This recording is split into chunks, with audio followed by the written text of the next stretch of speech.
Good evening, wonderful people, great Biafrans, wherever you are. On the surface of this very planet, even those who are submerged in submarines, Biafrans who are serving in civilized armed forces all over the world, because I got a message that they listen to this very enlightening, very expository and delightful gospel of the restoration of Biafra.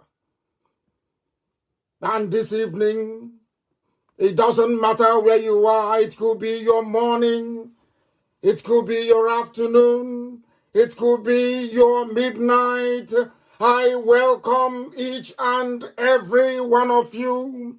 And as I do so, I will encourage you to welcome those who are around you, even if they are far away from you. It is your duty and your responsibility to ensure that the propagation of this very gospel is without any hindrance. Do not respect any barriers, and of course is there to enlighten those who otherwise would have been lost in darkness and in stupidity. Here we enlighten. Here we chase darkness away. Here we do the will of God in heaven. Here we preach for the restoration of the kingdom of heaven upon the face of the earth. The promise of old, because Elohim never changes, and because of that, I am very confident that Biafra will come in our time, and that very time is now. If you do not have your pen and paper ready, then I do not believe that this is the class you need to be attending, because here we dissect and then we stitch things back up together again, that nothing is hidden. It doesn't matter how they try to do it. Here we have the very finest intelligence service anywhere on this very planet Earth.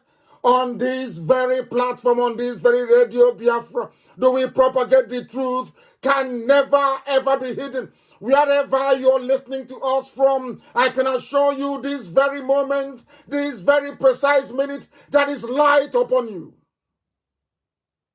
That is light upon you. Good morning, good afternoon, good evening, and good night to some of you. And unlike anywhere else, this is Radio Biafra. Every country on this very earth is listening to us. There are many ways by which or through which you can do that. You can listen via my page on Facebook, of course, which is Nnamdi Kanu. You can listen via Radio Biafra page, also on Facebook. You can listen to us via TuneIn. You can listen via Simple Radio. Radio Biafra is on FM in the blessed land of Biafra. I believe I am not mistaken when I say that 3/4 of Biafra land is covered on FM. We are also on satellite. We have Radio Biafra app. Should you wish to participate or take part in this very program this evening, you are more than welcome to do so. I know that this zoo is vibrating, and of course it should vibrate. My name is Nnamdi Kanu. I am the leader of the indigenous people of Biafra, and by the very special grace of Elohim in heaven, Tamuno, Abasingbong, I welcome each and every one of you, because I am here to serve you until the end of time, and Biafra will come. And one of the ways through which that restoration will be made possible is by this very relentless dissection of the abomination that is the Zoological Republic.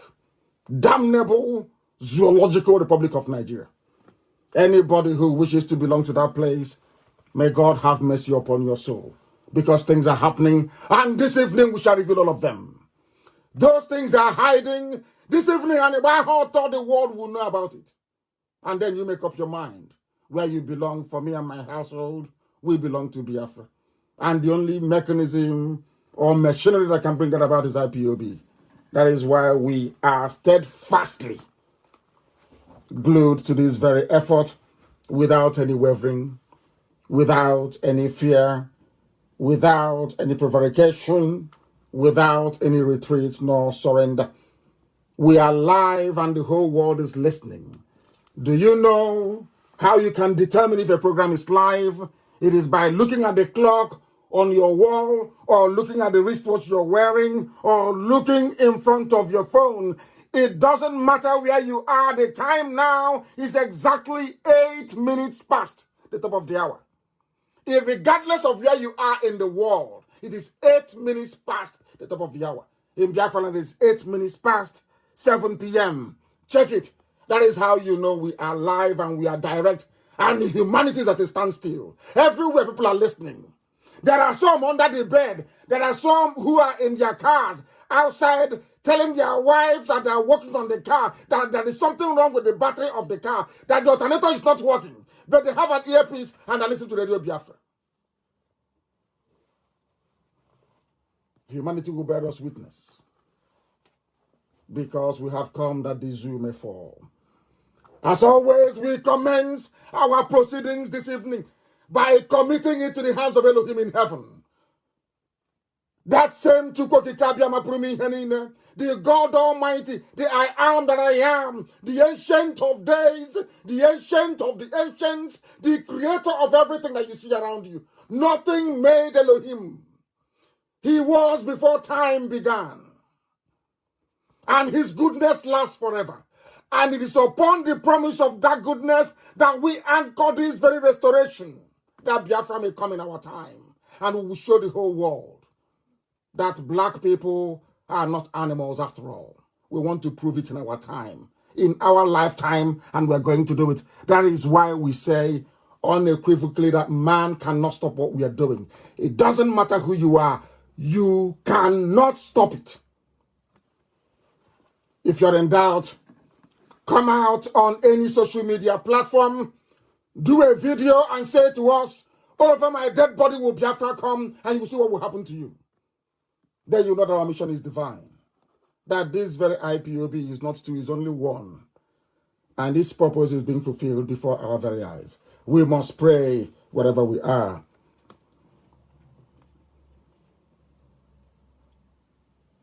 I wanted to pray in the language of heaven, but people are imploring me that they want to understand the prayers that I pray, that I should try to pray in English. And this very evening, with all that is happening around us all over the world, we ask the creator of the universe, the maker of everything that has ever been made, the architect of our existence, the beginning and the end. They say you are the Alpha and the Omega, but we know who you are. That you are creation, Okike. And there is none like thee. We ask thee this evening, O Heavenly Father, as coronavirus, this very ugly pestilence, is ravaging your creation, ravaging humanity. We call upon thee, as your children are dying in the land of Biafra, as the Janjaweeds are all over the place, deploying their army and their police and their terrorist groups all over the place, slaughtering, maiming, raping, and destroying your children. We ask you to make haste, O God in heaven, to deliver your children. Come very quickly to help those who are in anguish, because you are our Lord and our Creator and our Maker. You have started already to put them to shame. You have started to confound all of them. Alamajiri the Janjaweed, those from the very darkest recesses of hell. Those who are after the soul of your children. Those who have come that they may destroy your handiwork. turn them around and put them in confusion as they are in right now. Because as we pray unto thee this very evening, as mankind is listening from every corner of this very globe that you made, there is confusion in Asorok. Those of them that desire to hurt us, today they have been hurt. Turn them around and let their reward be their shame. All of them who laugh at your creation, at your children, those of them that mock this very divine mission, may shame be their portion. Let all of us that seek your face be able to rejoice and be glad in thee. That is why we say that we lift you up, O Heavenly Father. We lift you up, El Shaddai. We lift you up, Elohim. Look at how poor we are. People are impoverished. There is no food. There is hunger everywhere. Oil can no longer be sold. Those who are ignorant of the facts of life are now going to realize it in a very difficult and in a very painful way. But only you can have mercy. Only you can help us. Please do not delay. Deliver your children. Give us Biafra, that your temple may be rebuilt in Arochukwu, that your name may be exalted, praised, adored, and worshipped from every generation to every generation, now and forevermore, we pray. He said,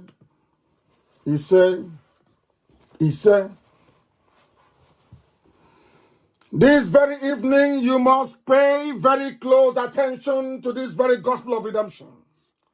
Because as the truth is being spoken, the walls of the citadel of darkness is crumbling. As we are live on the air propagating this very gospel, they are panicking. They are panicking in Asorok. Those left alive by COVID-19, they are in a state of panic. Their brains are sterile. They have gone completely mad. There are lunatics everywhere. Because we told them, we will not fire one bullet. We will drag the entire zoo down, not through any strength that we possess, not through any extraordinary gift that may be attributable to a mortal flesh, but only by the grace of God in heaven, upon whom and in whom this very effort is anchored. That is why we know that the zoo has fallen and will continue to fall. This evening, today is Wednesday, the 22nd of April. The time is 7:15 p.m. in the blessed land of Biafra. We preach the gospel of heaven, that mankind may bear us witness, that when it comes to pass, they will say there was a time they preached this very gospel, they said what was about to come, and in their time and before their eyes, those things came. It happened. The prophetic gift that we possess is from heaven, not made of man. This very evening, I start on a very somber note, not because of poor people who are dying everywhere, not because of the fact that they're now saying that they have coronavirus in the blessed land of Biafra. If that is true, we do not know. We are still investigating. But people are dying all over the place, all around the world. We must remember that those who are dying, they have relatives, they have children, they have grandchildren. Some of them have brothers and sisters. Some have mothers and fathers. We must remember each and every one of them and ask God in heaven to please have mercy. I go to what I call a missed opportunity in the life of those who are in the zoo called Nigeria. They must listen very carefully this evening. Today is the 30th anniversary of the Gideon Oka coup. Major Gideon Oka, he was a TV man. He's from Benue State in today's, should I call it political nomenclature in the zoo, Benue. He's a TV man. He is not a Biafran. These were the people that the powers that be convinced that the problem of Nigeria following the 1966 coup was an Igbo man. You must listen attentively to this very gospel this evening. Very important to do so. and sometimes I hesitate to delve into what I call convoluted grammar that may please those who subscribe to the view that mastery of flowery English language somehow confers upon you a particular, or should I say, a degree of intellect. It doesn't wash with us. There are grandmothers who are listening, and for their sake and their sake alone, we tend to modify the way we present this very program, that our mothers and our fathers in the villages may be able to understand and follow this program. To the Alamajiri, it is very confusing to them. They will never ever understand, as I will be able to demonstrate later on as we proceed this very evening with this very wonderful rendition of a gospel from heaven itself. I am quoting verbatim what Major Gideon Oka said. So when I preach what I preach, people should not see it that I'm condemning a particular people. TV man is not Igbo. He is not a Biafran. Gideon Oka, 22nd of April, 1990, this was what he said. That's how we begin this program this evening. This is not just another coup. He was making this broadcast at the Federal Radio Corporation of Nigeria in Lagos when they attempted to take power from Babangida. Listen very carefully. I beg you in the name of God in heaven. Listen very carefully. This is not just another coup, but a well-conceived, planned, and executed for the marginalized, oppressed, and enslaved people of the Middle Belt and the South, with a view to freeing ourselves and our children yet unborn from eternal slavery and colonization by a clique of this country. He said this thing 30 years ago. 30 years ago, 22nd of April. The same thing that I am preaching. The same thing that Nnamdi Kanu is preaching. The same thing that IPOB is propagating. It is not a new philosophy. It is not a new ideology. Do you know why I picked this up? To let people understand that the words used by Gideon Oka are manifesting this very day. Are you not being marginalized, all of you in the Middle Belt? By the South, he was referring to Oduduwa and Biafra. Are you not being marginalized? This is Gideon Oka. In 1990, listen very carefully.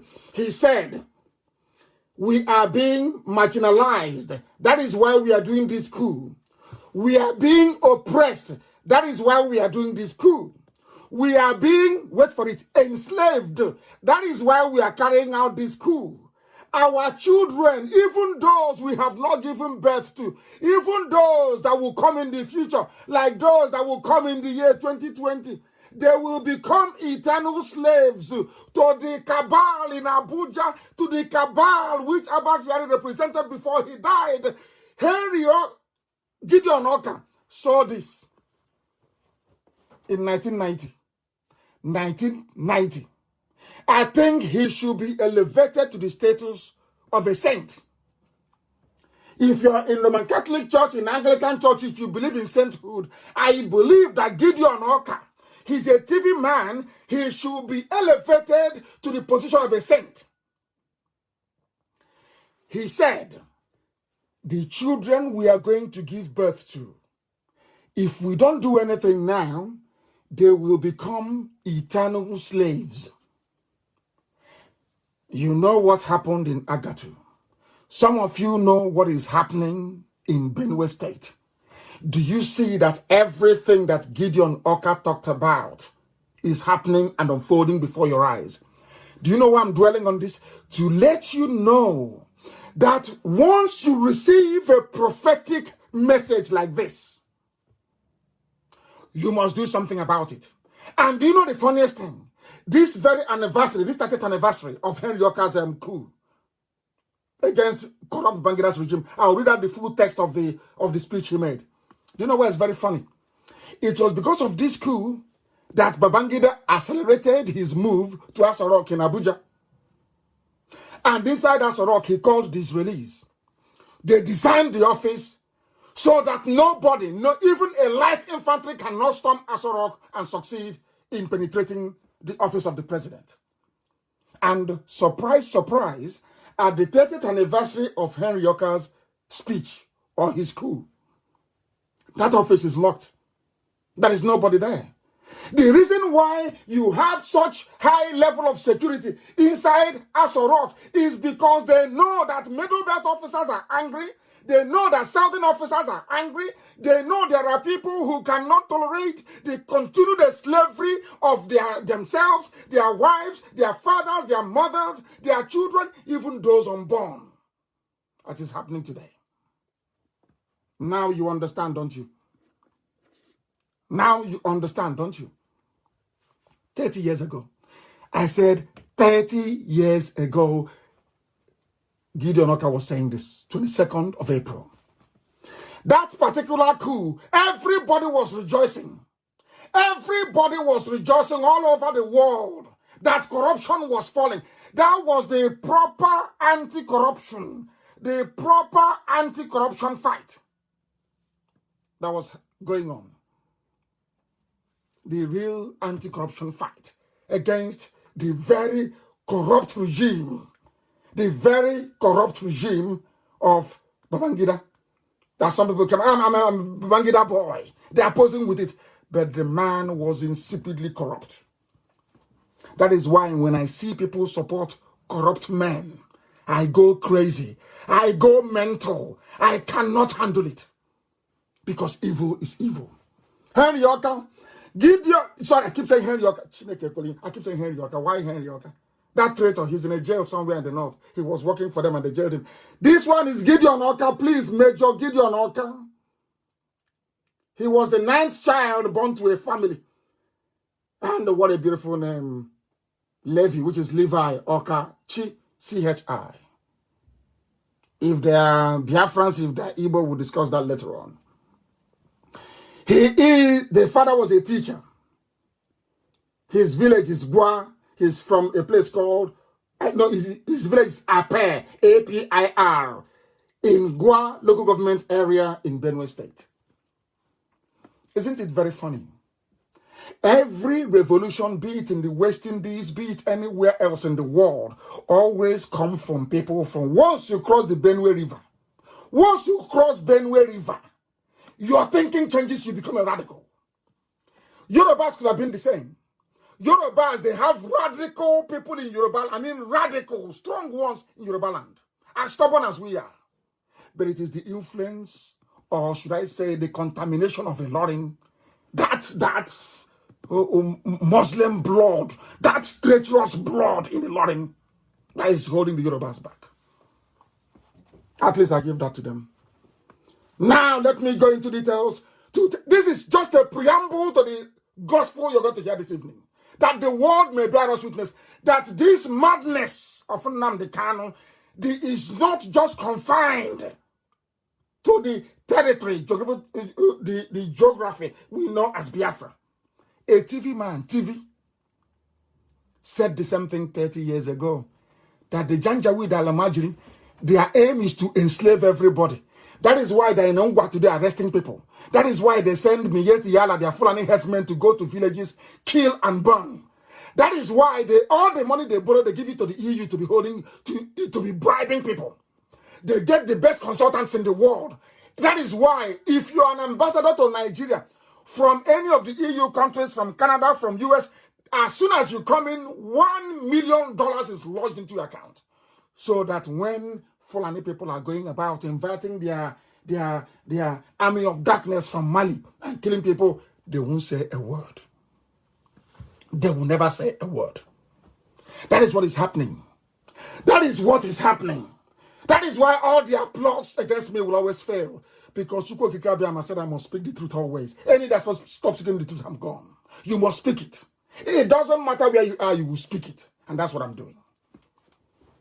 Listen to Gideon Oka's speech, 22nd of April, 1990. Fellow Nigerian citizens, I don't agree with him, of course. I will call it fellow zoo animals. That's how I refer to it. But he said, fellow Nigerian citizens, on behalf of the patriotic and well-meaning peoples of the Middle Belt, Exactly what I've been telling you. Middle Belt needs to be a territory of its own. He did not say on behalf of we Nigerians because he knows he is a born and bred child of the East. He knows very well what the truth is. You cannot be pretending you are one when you are not one. You cannot be pretending you are one when a Papa Wharf is clogged up. You cannot open up Iguacha Seaport, which you call Port Harcourt. You cannot open up Calabar. You cannot open up Warren. You cannot open up Onem. You claim you're in one country. Only airports outside a particular region is working. You claim you're the same country. We are one Nigerians. So when I see people from Biafra, people from the East, talk about one Nigeria, I feel ashamed on their behalf. I am filled with shame. You have no international airport that can fly abroad. No, you don't. Even the Ethiopia Airways or whatever they call it, it has to land either in Abuja or in Kanu before it goes to Addis Ababa. You have no seaport. This is Atlantic Ocean. This people go past Warri, One, Iguacha, Calabar to deliver goods in South Africa. They cannot stop there because of the satanic arrangement between compromised Yoruba people and the Fulani. And today everybody is suffering it. Everybody is suffering. Nobody is having fun anymore, are they? You're in the country claiming one Nigeria. We are on Channels TV, one Nigeria. But you are the same people that said that Iguacha Seaport will not open. That was the deal they had. For them to move the capital from Lagos to Abuja, Yoruba had to agree that no other seaport will open in Biafra land. No seaport going to Igbo land. It was Obasanjo that stopped the production of Oroko, stockfish. Are you aware of that? Before, Aba used to be the capital of second-hand clothing. In fact, textile. Mbaka Beauty Textile Mill in Aba. It was this same clique of people that ruined everything. When I hear people from Biafra land say we are Nigerians, I look at, I honestly speaking, I don't have words to describe you. I have no words to describe you. Listen to this very carefully. He said, on behalf of the patriotic and well-meaning peoples of the Middle Belt and the southern parts of the country, I, Major Gideon Oka, wish to happily inform you of the successful ousting of the dictatorial, homosexually centered, prodigalistic, unpatriotic administration of General Ibrahim Badamasi Babangida. Are you listening to what he said? Do you know why I love him? He's a brave man. I love him because he never minced words. What they had in Lagos in those days in Northern Barracks was a cult of homosexuals, of which Abba Kyari was, of course. I know him very well. I know the boyfriend. You people don't know what is happening in your zoo. Do you think that the curse that was laid on Asarok is a joke? Anybody who goes in there, you either die or you lose a relative. Go now to Asarok, you see what will happen to you. Abba Kyari is the last one. I said it live on air. If you go into Asarok to rule Nigeria, you will die there. Or your family, somebody from your household will die. Ask Jonathan, he will tell you. Ask Obasanjo, he will tell you. Ask Babangida, he will tell you. Ask Yaradua, he will tell you. You people don't know what you're in for. You have no idea that this very movement of IPOB, this Biafra movement, will crush the zoo to the ground. It will crush it to the ground. It cannot survive. It can never, ever survive. That I assure you. You watch and see what is going to happen. I will continue. We have equally commenced the trials for unabated corruption. There's still corruption till today. The same people, the same Janjaweed. Babangida's father is a Yoruba man. He knows that very well. The mom is Gwari. His father is Yoruba. He ran to his mother's people. Joined them to do Rankadede. Babangida is a Yoruba man. We continue. His name is Badamosi. Go and ask anybody they know. Don't they know that? We have equally commenced their trial for unabated corruption, mismanagement of national economy, and wait for it, the murders of Delegiwa, Major General Maman Vatsa with other officers that did not participate in a coup, but mere intentions that were yet to materialize, and other human rights violations. Do you know why I respect Gideon Oka once again? He's a lover of the truth. If you don't love Delegiwa, that means you're not a lover of truth. That means you can never ever accept truth in your life, and you can never progress. Sadly, both men lost their lives, but we are not discouraged. No sensible person will be discouraged. None whatsoever.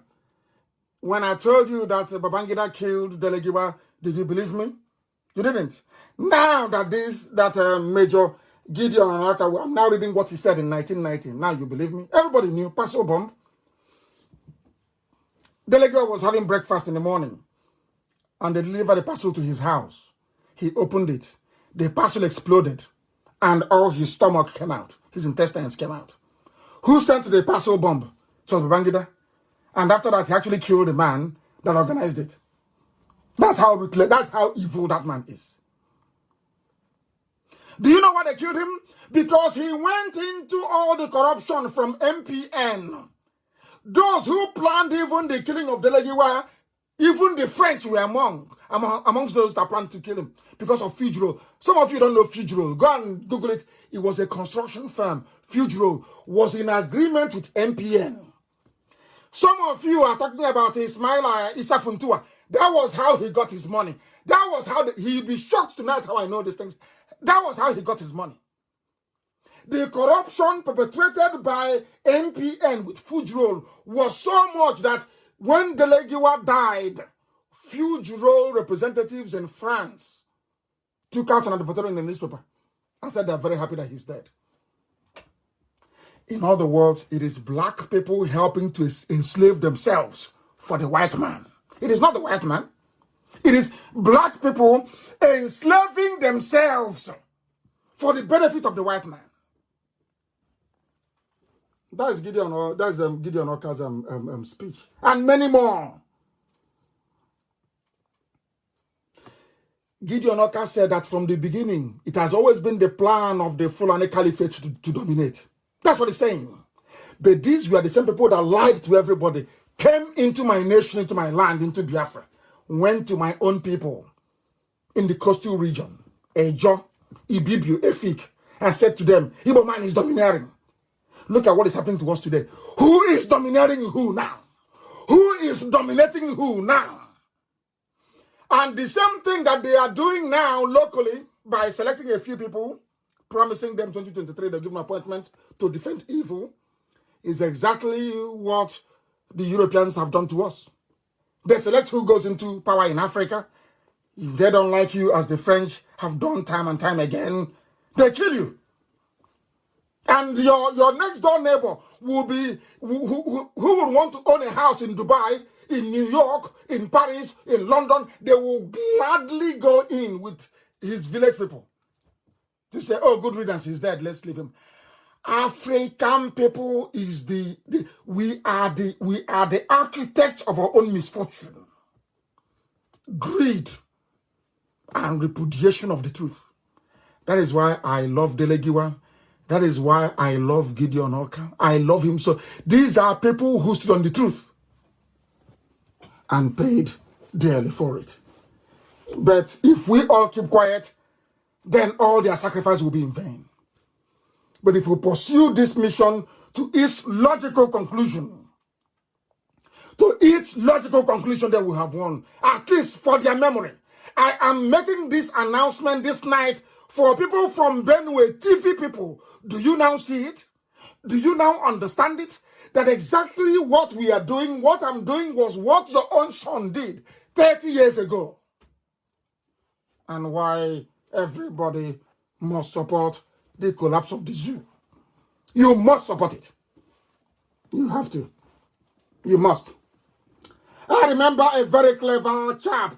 He goes by the name Chimez HM, but I call him Chimezie. Do you know what he said? And I love this so much that I lifted it off his page because I don't plagiarize. When I quote you, I give you credit. I'm not the one who came up with this. His name is Chimezie. Chimez HM is his name. And I will tell you exactly what he said. And that is exactly how I feel. He said, we are fighting demons. He said that the biggest demon we are fighting, there is a problem with our connection. But I don't know why Facebook keeps doing this all the time. I don't know what is wrong with them. Every other thing, on the same network, everywhere else is fine. It's only on my page that they're interrupting it. It's only on my, I don't know what is wrong with them. We are hitting them very hard, isn't it? If you don't understand what I'm saying, let the next person interpret for you. People should interpret for them on Facebook and on all platforms where this program is being listened to. We are decimating the zoo from the bottom up. There will be nothing left. Brick by brick, we are dismantling Asorok. Brick by brick. Listen to what this young man said. He said that the biggest demon we are fighting is ignorance. Do you know why? Because a black man, not all of us, I must say, not all of you who are listening, please, but a disproportionate majority of black people, we love evil. We love evil. If we don't love evil, you cannot tell me that a young man,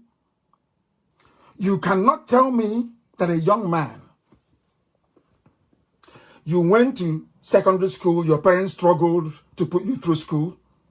You went to secondary school from the house. You went to a university where you never had a running water for one day, where you have to go down to fetch water in a bucket, in a tank, to be able to flush toilet that is on the 6th floor of your hostel. After going through all this nonsense, you came out, you went through youth service, where your life did not improve, where all the highlight of your month is looking forward to 30,000 naira payment. 30,000 naira that cannot buy you a flight ticket from Lagos to Abuja, a flight ticket from Iguacha to Enugu. You cannot. You're very happy. You come out of school, you're struggling, and then you go and buy a second-hand phone from the market. You come online and you start to defend evil in broad daylight. Now tell me how such a people can improve in life. Tell me how Africans can make progress. After going through all these things, you don't even if you're not doing it for yourself or those, remember your parents that suffered to put you through school. They put you through school so that you can make life better, not just for yourself, but for all those around you. That is the essence of education. That is why people, all civilized and advanced governments all over the world, invest so heavily in education. In the UK, they're about to discover a vaccine. But in the zoo, people are looking for bread to eat. Not even, what we're even fighting is hunger. Not even the man corona itself. We are fighting hunger first before we now meet the granddaddy, corona. How are we going to survive it when our immune system is depleted? If you don't eat, how can you boost your immune system to repel coronavirus when it comes? Now you understand, don't you? Ignorance is unseen. You need to understand something, that Europe is advanced today, or that China is relatively advanced in terms of technology, but their wickedness is still there, or that Japan is advanced, all this, of course they copied from the West. There was a movement started in Florence by the Medicis in Italy, long time ago. It's called the Enlightenment movement. Enlightenment.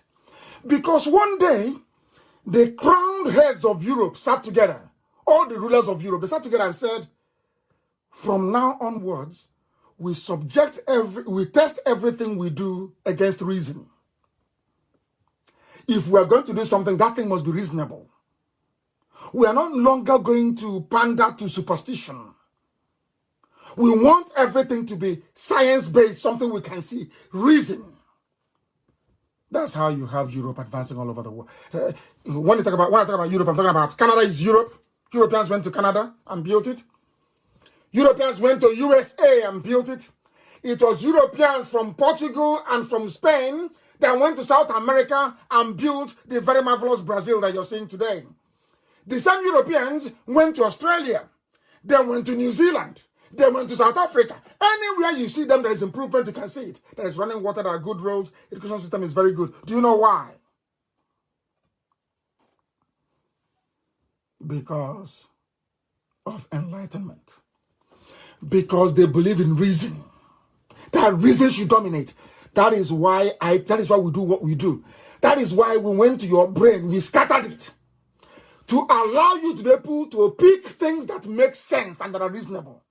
So that when you see somebody wearing a mask, you can be bold enough to say, this is not you. You're wearing a mask. Now you understand it. They say they're brainwashing people. But of course they know we are not. They know we are teaching you the truth. They know that what we are propagating is the gospel of truth. They know it very well. A black boy or girl from Africa will graduate from school, look for a job in Facebook or maybe in Twitter, in the zoo called Nigeria, and they give it to them. He will not use it to try to make things better. He wants us to sit there and frustrate those who are preaching the truth. A black boy, not up to 30 years old. That is how wicked we are as a race. Now you understand it. A very wicked race. I remember when I went to court. I was in court and I posted the clip. I was in detention and I was surrounded by people that said that Boko Haram, they are Ombatse. People from Nasarawa, they are this, they are that. You know DSS and army in the zoo. They just go somewhere. They round up people. Because the amount of money that DSS receives in Abuja is based on how many innocent people they have in the cell. One day, one of them came to me and said to me, why do you always complain that people don't get trial here? Because I was complaining. He even was in detention. Why are you locking up people here? Little children, why? There was a girl that was coming back from Sudan. They picked her up from Abuja airport. She was going to Maiduguri. Even her parents doesn't know that she's in the country. They drove her from the airport into DSS custody. What did she do? Nothing. That they found a book. The book looks a bit radical. Can you believe such nonsense? Inside DSS detention, I was fighting with them. They're asking them to take people to court. Take them to court. If they have to, it is not your job to judge anybody. It is the duty of the court to decide who is guilty or who is innocent. Ask them, they will tell you. That was where I told them, they asked me, oh, but what do we do? This Biafra you're doing, why don't you do it for the whole of Nigeria? I said, no, but I'll give you one tip. Go and build railways. It was from the advice I gave them that they told Amechi they started building railways all over the place. From me, inside DSS custody. Go and ask them. It's on record. I'll tell them I'm a political economist. I know what to do to grow Biafran economy within 6 months. I know what to do. It's in my brain, but I cannot give it to Nigeria because they're useless. Do you know that I was inside my cell?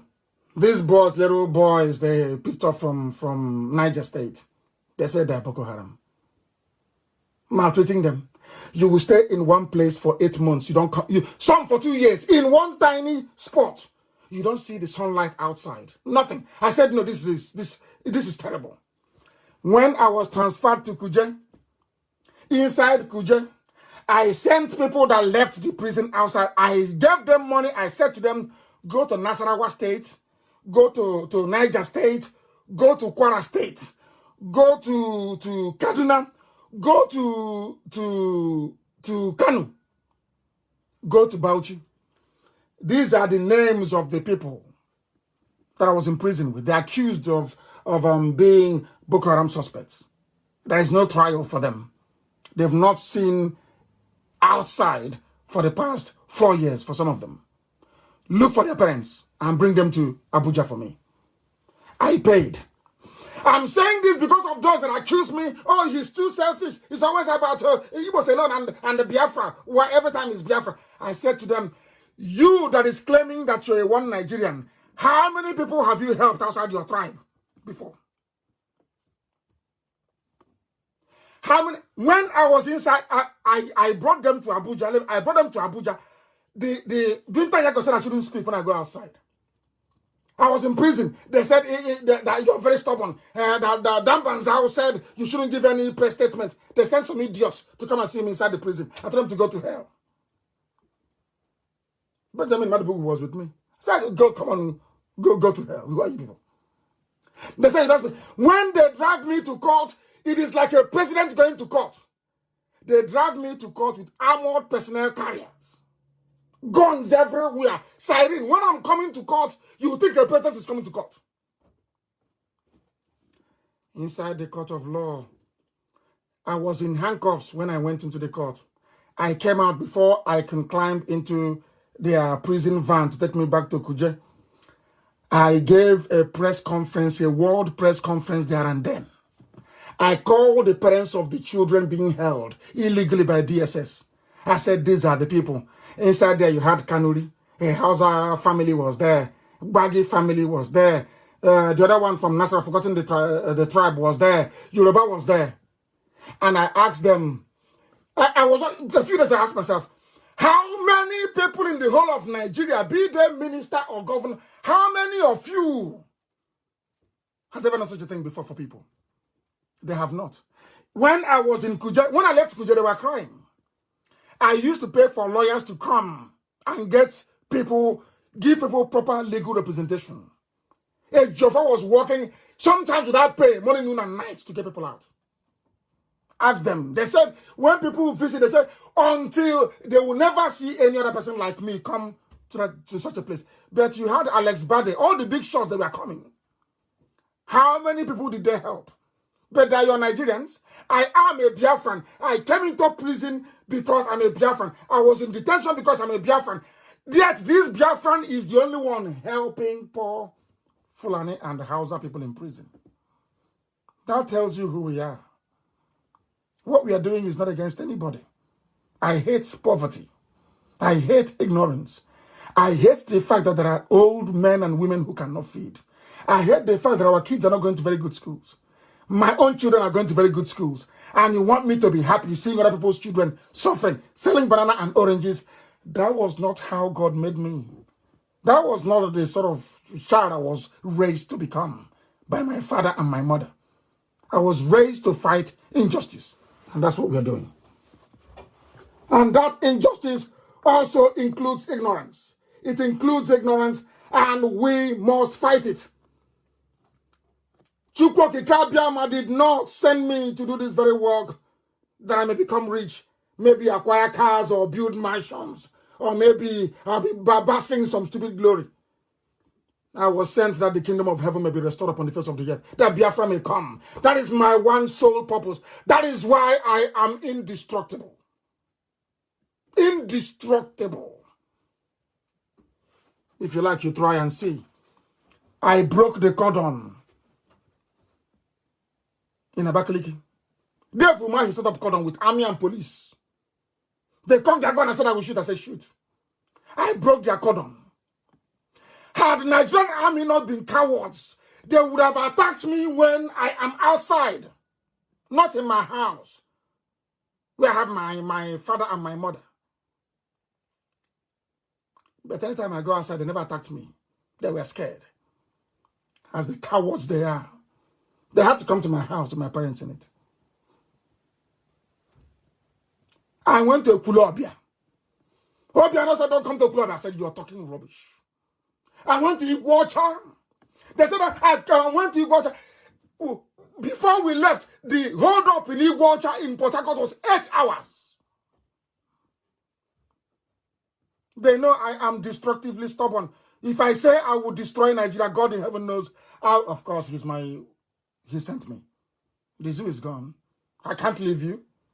The more you complain, this thing you're doing, the more I do it.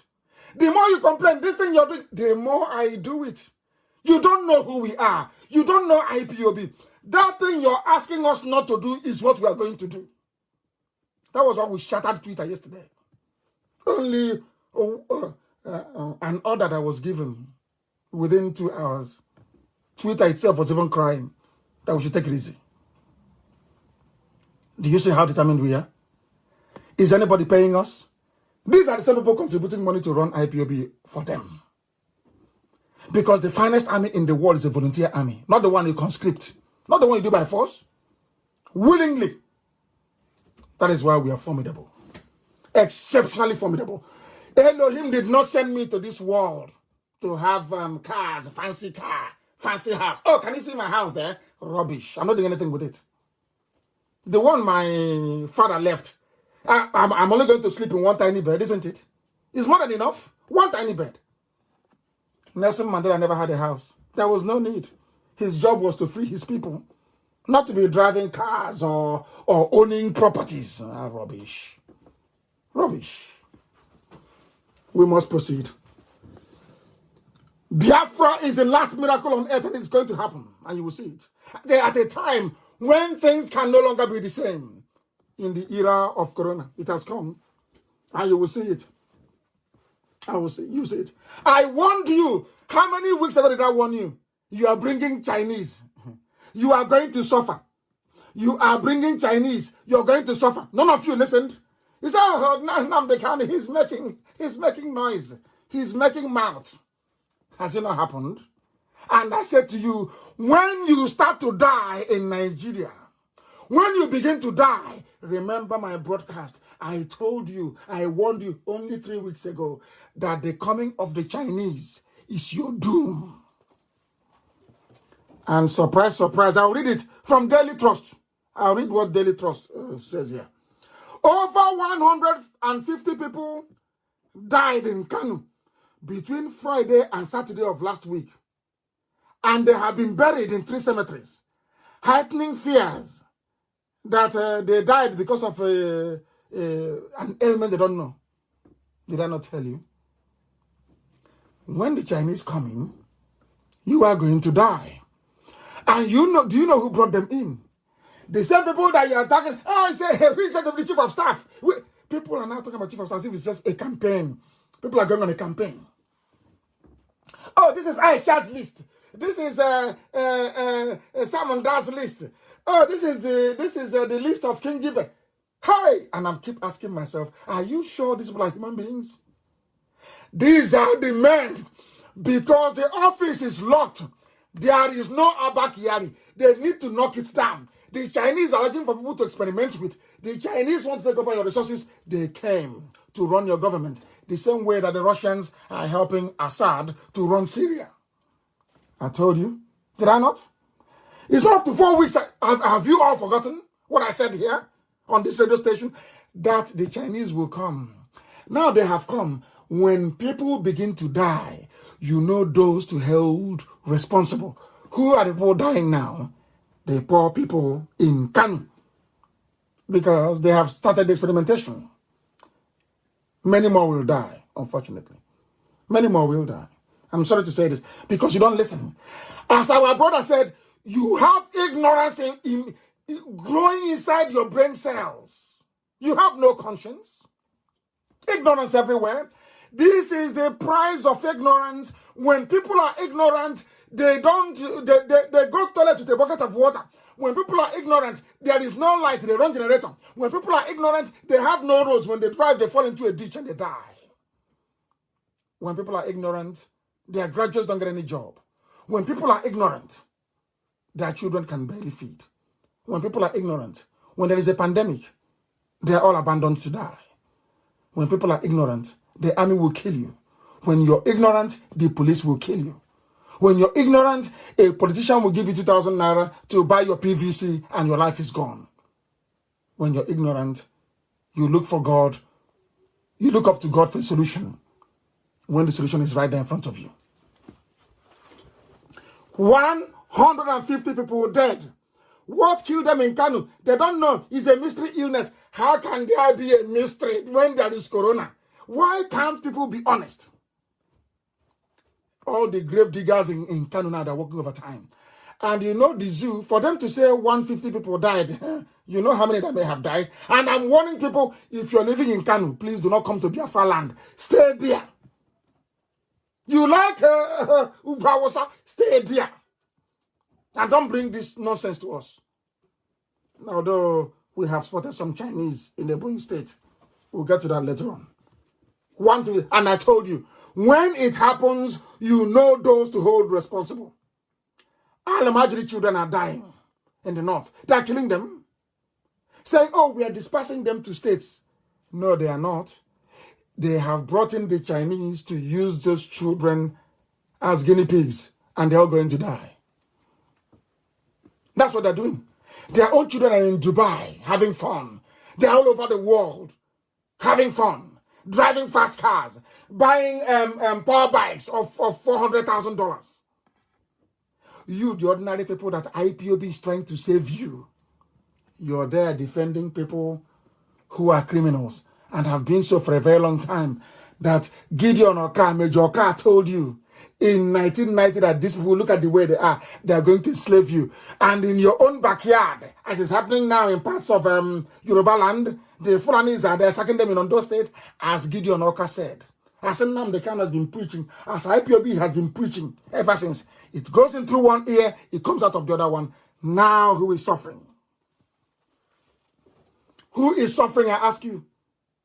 When you are born into wickedness, as a child, you went to school, a university, you have no empathy. What is happening to other people doesn't affect you. You have no human feelings. And I keep wondering, what sort of world did you emerge from?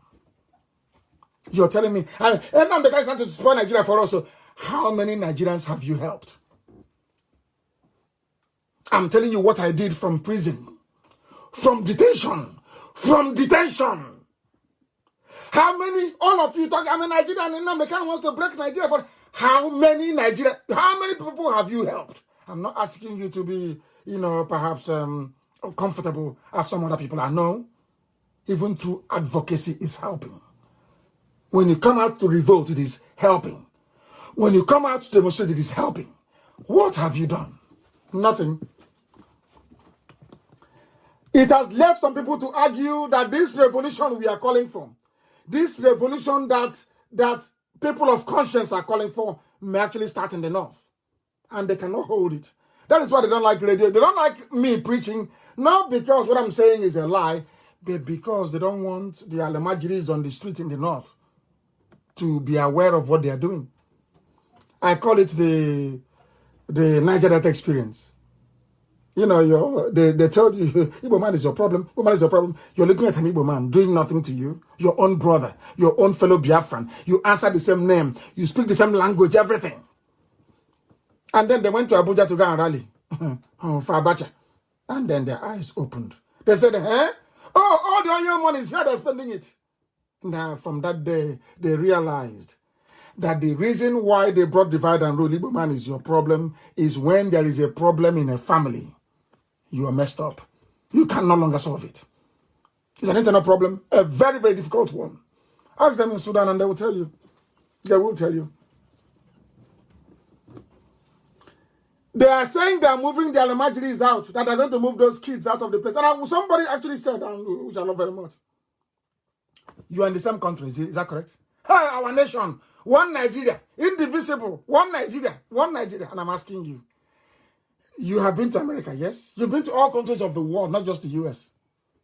In America, how many wives did they marry in America? Everywhere you go to, how many wives? There is a uniform law. If you're living in an Arab country where people are entitled to marry 4 wives, that's entirely up to them. They do. But where I come from, by virtue of Western influence, they said it is 1 man, 1 wife. But in the north, it is 1 man, 4 wives, 5, 6, 7, 8. They give birth to everything. And once you're giving birth to in the north, in Kanu, you answer Kanu. Because there's no father, nobody. You answer Kanu. They give birth to you in Funtua, you answer Funtua. They give birth to you in Katsina, you answer Usman Katsina. Because there's no father, Alamajiri, everywhere Alamajiri. These are the things that Gideon Oka was warning you about. But this time around, those Alamajiris that they have been convincing over the years, doing Rankadede, using them to put them in the army and in the police, give them AK-47 to come to the south and be killing people. They are now going to realize that these same people have been using them as well. What did those cow-loving illiterate Alamajiri do? They have been making matters worse. People are suffering from coronavirus now in Kanu. They want to disperse the children. The Chinese have told them, move these children away from here. They are now carrying all those diseases to all the states of the north. What Bill Gates and the wife said is about to come true.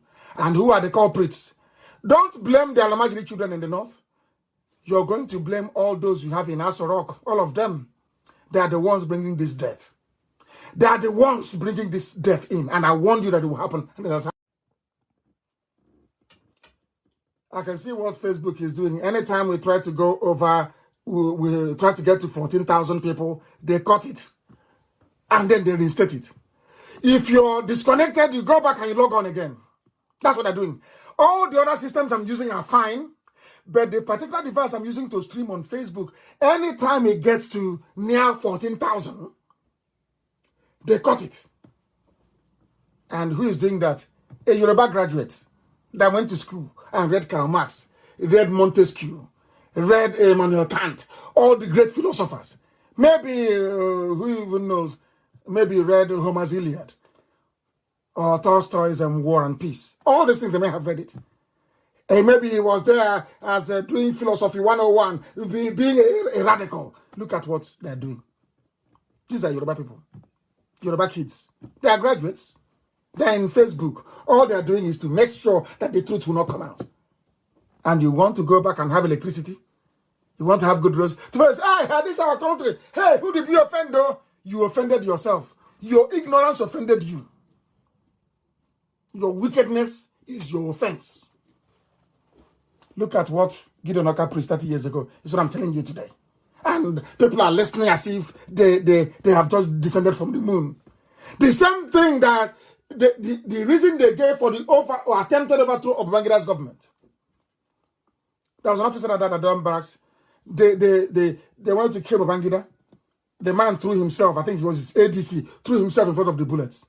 That's how Babangida ran away and escaped. They say, hey, you ran away. You ran away from the army. The Babangida ran from Durham Barracks and continued as a president in Abuja, a military man acting president.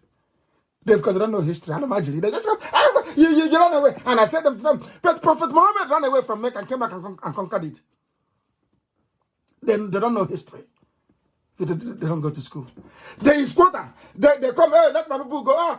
We have 4 people now from Guangdam local government area of Kano State. We want them to be graduates, so first class, so give them first class, they are law.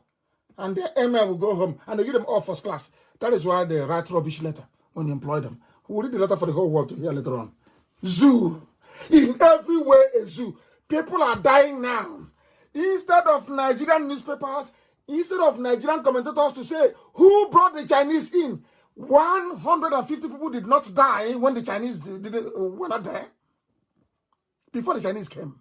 There was nothing. People were not dying. All of a sudden, now the Chinese are there. People are beginning to die. And you're telling me there's no correlation? It's just a coincidence? Of course it's not.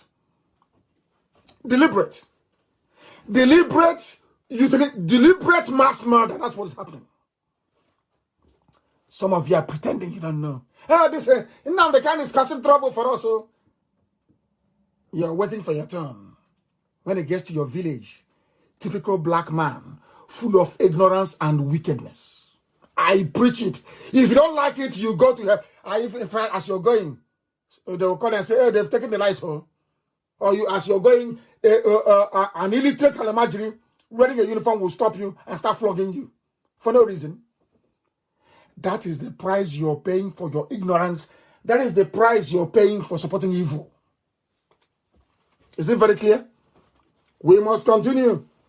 They are spreading COVID-19 now from Alamajiri, from Kanu. They have gone there and infected them, and are now moving them to all the states around. You hear what happened to the zoo. What is the time now is, what is the time? Is 6 minutes past 8 p.m. in Biafra land. Write it down. Write it down. The only savior will be this vaccine that Britain is fighting to produce within the next 2 weeks. That may be the savior. Or else, 150 dead. That even right now they're digging graves, burying more people. Burying more people. Burying more people. And some of you claim you don't understand what is happening. We are going to evacuate Alamajiri to their states. Is it now in the middle of a pandemic? Instead of you in Kano State to head them together in one place and see what you're going to do with the 4 or 5 wives you marry? No, we are going to send them to their states. How do you know their states? Some are from Chad. Some came from Niger Republic. Some are from northern Cameroon. How do you know? This is what I keep saying to people who are from the south of the zoo. Why don't you reason? In the south, you have Atlantic Ocean as your neighbor. In the north, there is no neighbor. You come and go as you please. Nobody knows which local government they come from. Most of the people holding Nigerian passports are Chadians, people from the Niger Republic and from Cameroon. They all speak one language, Hausa, and that's it. And they think they are doing it to cheat the South. They think that the reason why it is to cheat the South. They don't know they're storing problems for themselves. 150 dead. In Nigerian is telling you that 150 people died, and you believe it? It's 150. It's over 1,000. You know the way they are. They want to evacuate them to their states of origin, according to the Gandola himself, the looter, the criminal. All of you saw him on video, taking bribe. These are the people fighting corruption. That was what Gideon Oka, God forbid, Gideon Oka, that was what he was saying 30 years ago. The likes of Kanu State Governor, Alamajiri Governor. Has it done to all of you now? Are your eyes now open now? Have you seen it? That this message we are preaching did not start today. Other people who are not Biafrans, other people who are not Igbo, other people who did not fight the war for Biafra, other people who have seen South, he was a major in the army. And he said, we better divide this country. Now you understand it? The only difference between myself and Gideon Oka is that his boundary is up a bit north, more than mine. And those people that he said should be removed, they are the ones that went Sharia later on. Obasanjo gave them Sharia. Obasanjo gave them Sharia. But when you want to ask for, when you agitate for freedom, they say no. But when the Al-Majri in the north, when Janjaweed agitated for Sharia, you gave it to them. Because Obasanjo is scared. They control the army. You think they're stupid? They control the army. They control the police. If you like, they shoot you. And that's without being end of you. You go to Amnesty, they will write one report, and then you go to Britain, Britain will tell you that worse things happen all over the world. That is just life. Do you see the mess you're in? Do you see the mess we are trying to dig you out of? Both physically and mentally. And imagine, you did not despise them before the Chinese. Now the Chinese came. China told them, despise with the disease, go in and multiply. And it is going to multiply in the zoo. And they're in a hurry now. Because the vaccine is going to come out very soon. They're in a hurry to kill as many as possible.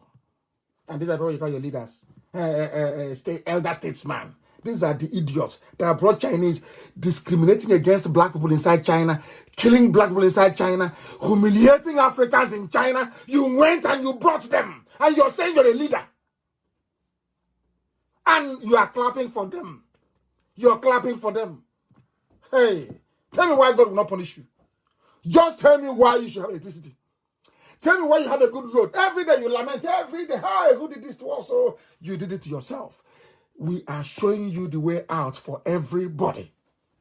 For everybody. If you don't know, let me tell you. Let Jubril come out now. He cannot come out. He's trapped in Cuba. To divert attention, started writing rubbish yesterday. Yeah. Because we slaughtered them on Twitter. Only one command. Only one command. The zoo, we are crying. And today, they did RNG. Go and ask any governor in your state today. They are holding a meeting. They held a meeting with Jubril. Not face-to-face, but by the phone. Via teleconference. Do you know why? They don't want them to come to Abuja. After people have been going to Abuja, they don't receive the EU delegation in Abuja. Why? How come the governors cannot go to Abuja? They cannot go to Abuja because the clown there is not Jubril. Jubril is trapped. The one that can speak passable English is trapped in Cuba. They think we're stupid. But we know. Ask your local governor now. Call your governor and ask him. Did you have a meeting today with Mr. President? He will tell you yes. Did you go to Abuja for the meeting? He will tell you no. How did you hold the meeting? Still, it was teleconference. They wired the call to Cuba, to Havana, Cuba. because the idiot is still trapped there. They put it, I told you that the thing in Asrock cannot speak.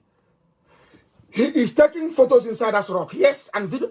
Then do broadcast from Asrock then. Do broadcast from your office in Asrock. Let's see. He cannot. And none of you say, President Buhari, choose your chief of staff wisely. All these commentators you have, most of them Yoruba, they know the truth. But out of a combination of fear, ojo, fear, they cannot stand up and say, Mr. President, how come you have hole in your neck? What is the hole doing in your neck? Answer us. When you ask them, what is the hole doing in the neck? They say, leave it for us like that. Somebody that claims he or she has a PhD. You're a doctorate in something. And somebody is wearing a mask with a hole in the neck, visible to the whole world, that they called them yesterday and asked them, what is that hole doing there? Today they call the governors. Oh, don't listen to Nnamdi Kanu. There's voice that ask. I said, if you doubt me, call your governor now. Leave this program, call your governor and ask your governor. Did you have a meeting today or not? With who? Did you go to Abuja? They said, oh no, it's coronavirus. We don't want to go to Abuja. But they claim the EU went to Abuja. EU went to Asrock. So if EU can go to Asrock, why can't you go to Asrock? To tell you categorically that the dummy they put there is just somebody wearing a rubber mask, a face like Buhari. That's all. All he does is to wave. And you are in one Nigeria. The same thing that Oka said. You see that God we serve is miraculous. The same way God gave humanity Donald Trump is when Donald Trump leaves office that the world will appreciate him. The same way that God in heaven gave humanity Donald Trump. As one prophet said, he said it is to delay to see if mankind will change their ways. It's just a delay, but he cannot stop the clock. Do you know why he cannot stop the clock? Because when Obama made his prediction, listen carefully, when Obama made his prediction in 2015, Obama said, in 5 to 10 years' time, do you know what it meant was, either if a Democrat had Hillary Clinton won, they would have achieved their aim without the need for coronavirus, no? Then he said, had Hillary Clinton won, it would have been in 10 years. He said 5 or 10 years. So they were waiting for any Republican to come in. Once a Republican comes in, they will strike. That was why he said 5 to 10 years. Because in America, 2 terms is for 4 years each. Isn't it? Now you understand. You people don't know what Trump has done for you. You have no idea. You have no clue. You think he doesn't know what he's doing. He's foolish. He's not articulate enough. Rubbish. Look at World Health Organization that is articulate. I will expose them later on. So you will know. Everything I tell you is the truth. Because believe you me, it doesn't matter if you're a Biafran, if you're from Oduduwa, if you're from the Middle Belt or from the North, even Alamajiri.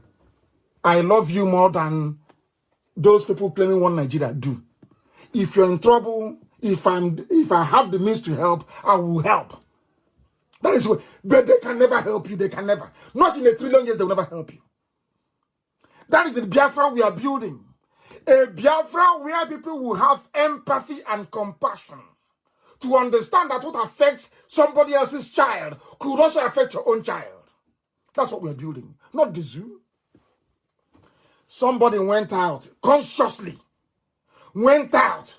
All your microbiology professors, they could not develop a vaccine. All you do is see them on channels. Hey, this coronavirus is a pathogen. It's traveling. It's traveling, you know. But you're a professor of microbiology. Why are you not in your lab coat trying to give us a vaccine? All those years you claim you went to school and prophesying as a professor, what did you achieve? Everything is on a piece of paper. Everything is theory, no practicals, nothing. Other people looking for this vaccine, they're not professors, ordinary people. But you answering bogus professor of microbiology, Obafemi Awolowo, Ile-Ife. Can you please show us the efforts you're making to produce a vaccine. At least you're a professor. And what is happening now is the virus is moving. The government need to listen to us. The way the virus moves. Hey, I'm not asking you about how the virus is moving. I'm asking you as a professor of microbiology, a prof. You want to be called prof. We call you prof. Prof, what are you doing about finding us a treatment or vaccine for this very dangerous microbe? You read microbiology. He's waiting for 2023 as a dawn to rig election. And that is the country you want to belong to. A country where you have no president, where your vice president is not a... I've been begging my Yoruba brothers, where is your own flesh and blood, Yemi Osinbajo? Of course, I don't want anybody to die. But I couldn't help today but feel somehow, you know, I wouldn't call it, I don't know what to call it. I felt that El Rufai deserved a little bit of, he doesn't deserve anything. He's an evil man. Let me not even go there. But the way he did it, he had a bit of class. I am not well. I follow the regime. Now I'm better. Is that going to stop him from being the governor of Kaduna State? I'm asking all these idiots in Aso Rock hiding Osinbajo and Femi Adesina. Why are you hiding them? There's somebody, Boris Johnson was sick and he said, I am sick. Now I have, because once you announce it, that was what killed Buhari. That was what killed Abakari. Once you do all these things inside the house, you don't let people know. Nobody can pray for you. Boris Johnson said, I'm sick. Everybody wants to pray. Everybody, because he's a nice man. Not minding, you know, he's a British Prime Minister. He's a nice man. Hard-working, nice man. People wanted to pray for him. Goodwill. Ordinary midget like El Rufai, midget, another carbon copy of Satan. As small as he is. That is how his evil is 10 times his height. He came out and said, I am sick. His fellow Al-Majri Janjaweed, they started praying for him. Today he's better. But all of you are hiding. If Osinbajo is sick, you tell us he is sick. This is why, because I know what they've done to him. They are killing off everybody that knows about Jubril. And they cannot hold it. For 3 more years, it's impossible. We are here. IPOB is here. Nnamdi Kanu is here. Let coronavirus finish. Then everything is over. But right now, we are feeding the whole world with the information they need. Every head of state now is aware that the face they are saying of Buhari is actually a mask. Now they're even running from their own governors. Now they cannot win the governors anymore. As I told you, that if you're in Aso Rock, why can't you call? After all, the governor of Borno State went to see you. That's what we are told. That he met the governor of Borno State. So why can't you meet the other governors then? You met the EU, a delegation. Why can't you meet the governors? Because that thing there is not, it's for Photoshop. Waving and smiling. You know, we're holding them in a bad place. Hide your hair, Joe. And they know it. And they're crying. If you listen to Radio Biafra and you don't learn anything, then you know you're a but you're destined not to learn anything in your life. Because here we break it down. Can you believe that grandmothers, 90 years old, listen, they are listening right now in Biafra land? How they understand the type of grammar we are speaking, I don't know. But they understand. And they even interpret for their grandchildren what is being said. Because truth, like music, is a universal language. If you hear the truth, you know. Everybody is going to pay the price that Gideon Oka spoke about. Everybody is going to pay the price that I warned you about 3 weeks ago. This Fulani misrule, this thing that these Janjaweed are doing in collaboration with Channels TV, in collaboration with Punch Newspaper, in collaboration with Yoruba Media, all of you are going to pay a very heavy price. As I warned you, if the Chinese come, you will die.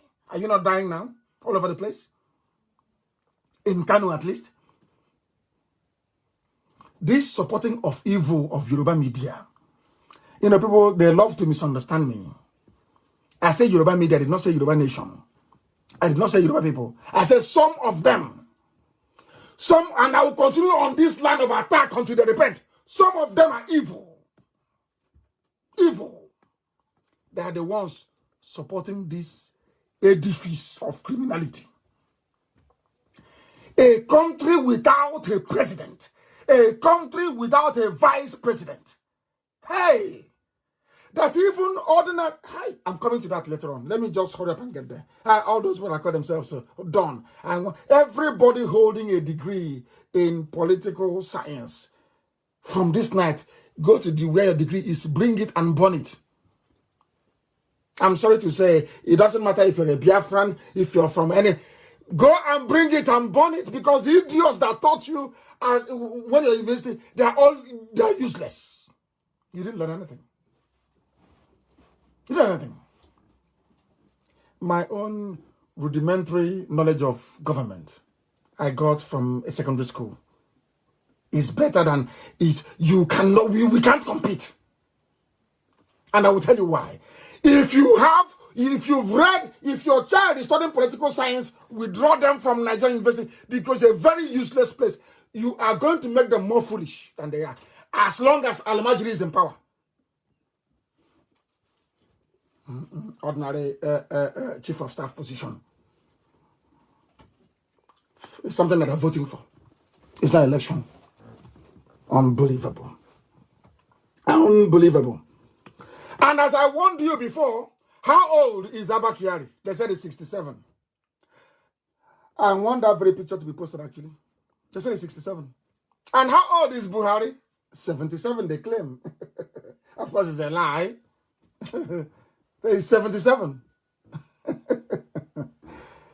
Hey, unbelievable. 77. And everybody caught coronavirus, but not him. And you're telling me that Buhari is alive. Buhari had a major brain surgery. The man was a vegetable. He was incoherent. Didn't know if he was going or coming. That man that was a skeleton is now 40 years younger. That man that walked hand in hand with Abba Kyari, they sit together in the same meeting, did not catch coronavirus, no. But Abba Kyari has it.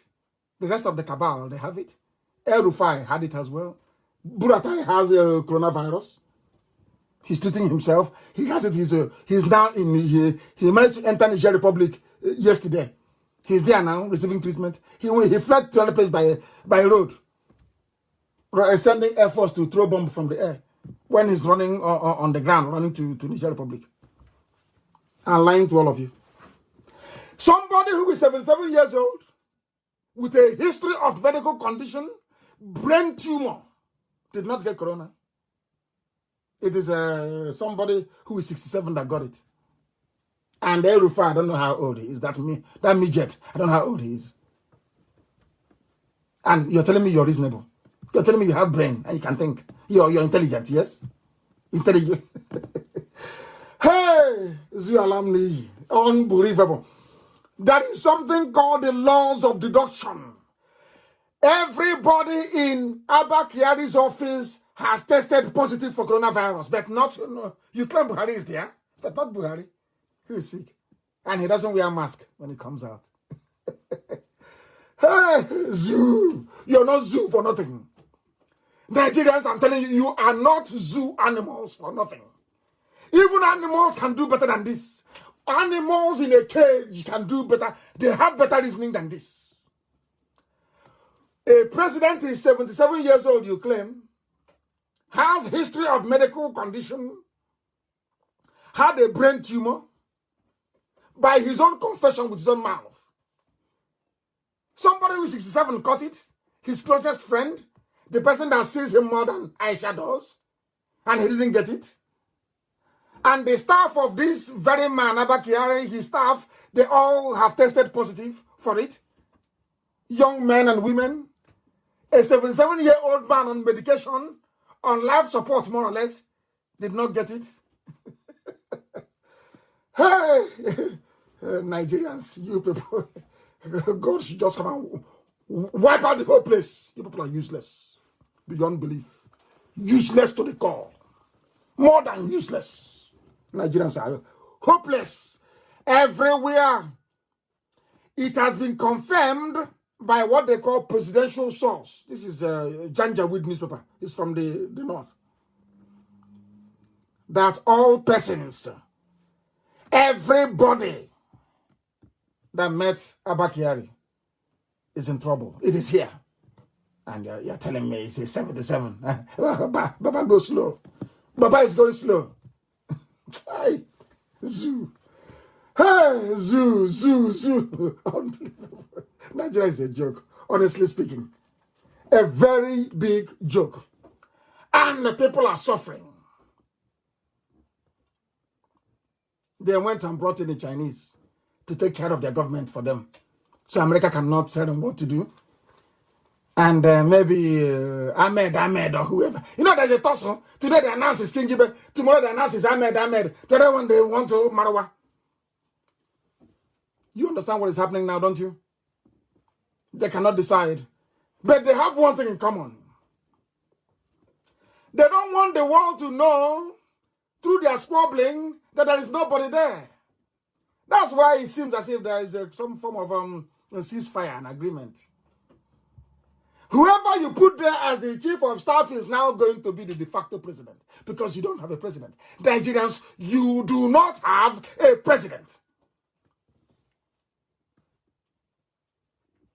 I'm Nnamdi Kanu from Isama Faruku Ibe. Kanam Asu Igbo.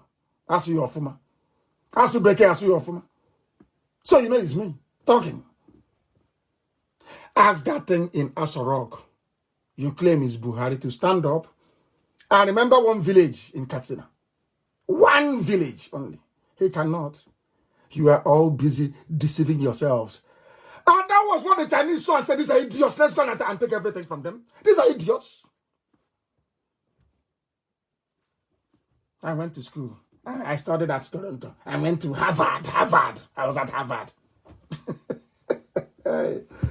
If this is how people that went to Harvard behave, my children will not go to Harvard. I'm telling you the truth. It's this complete disgrace. Nigerians and that useless country, Nigeria, is an abomination before man and before God. The way they reason is sickening. Sickening is sickens. I'm telling you. You are in the middle of a pandemic. If you're telling me in any country of this world, 150 people will die in one day, and the president will not speak? Are you people well? All of you that call yourself Nigerians, are you sure your brains are correct? You have a president in a country, 150 people dead in one day, and no statement, no speech, no nothing? Hey, people should take it easy now. This level of stupidity is astonishing. And meanwhile, people are asking, why did Trump defund World Health Organization? You know, some of our people, they don't read between the lines, but here we do. That's one good thing about IPOB and Radio. We read between the lines. Forget about the headline. We go underneath. It's just like people who are lazy, like Alamajiri and those 10K E-rats. You know, even in the money they pay the E-rats, they discriminate. If you're from the north, if you're an E-rat for Loreto Noche, you get 10K, 10,000 naira a week. If you're from the east, you get 3,000 naira a week. Go and join them if you want. It's free. They're paying, they're sharing money. It's like trader money, they're sharing it. For E-rats, you go and buy for hand techno phone and you open Facebook account in a fake name and you start talking rubbish about Biafra. These are the criminals running the zoo. They went to China to go and bring Chinese to come and kill people. And now the result is there. Will you talk about it? The answer is no. Because you have no human empathy. You don't feel for other people until it affects you. Then you know how painful it is. Then start calling God and asking people to help you. But when others were in distress, you did not do anything. You did not flinch. Coronavirus is of animal origin, according to World Health Organization. They said it's not from the lab. I think you've heard it. From water. Now listen to what this man opened. A scientist. Listen to what he has to say. He's an African man from Ethiopia. Is it Eritrea? I don't know where he comes from. I don't know why we keep disgracing ourselves all over the world every time. African people. I have no idea. Of course, Kofi Annan served with distinction. And to an extent, I must give him credit. Emeka Anyok did very well with the Commonwealth. He did very well, to be honest with you. He was a very astute diplomat. He did very well. Kofi Annan did well at the UN. But where did they get this man from? Where did he come from? Hey, do you know what he said? When they asked him, how do you know it did not come from the lab? Listen to his answer. World Health Organization. Listen to the answer. It is probable, likely, this is a direct quote of this man, Fadela Chaib, not Gabriel Watt, not that one. This is Chaib. Or is it Gabriel Selassie? I don't know what they call that one. It is probable, likely, that the virus is of animal origin. So the headline is rubbish.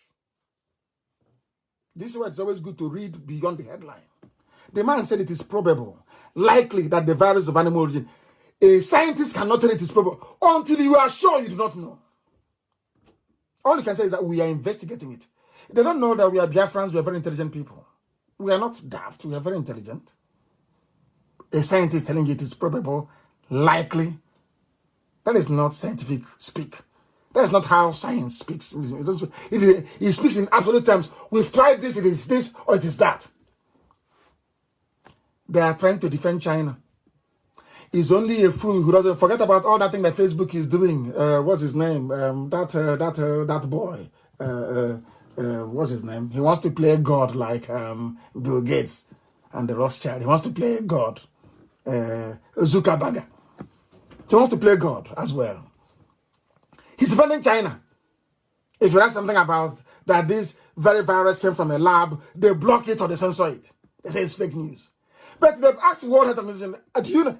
It is probable. It is likely. So they're not even sure that it didn't come from the lab. But the headline says, coronavirus is of animal origin, which is a lie. This is the type of journalism that is wrecking humanity.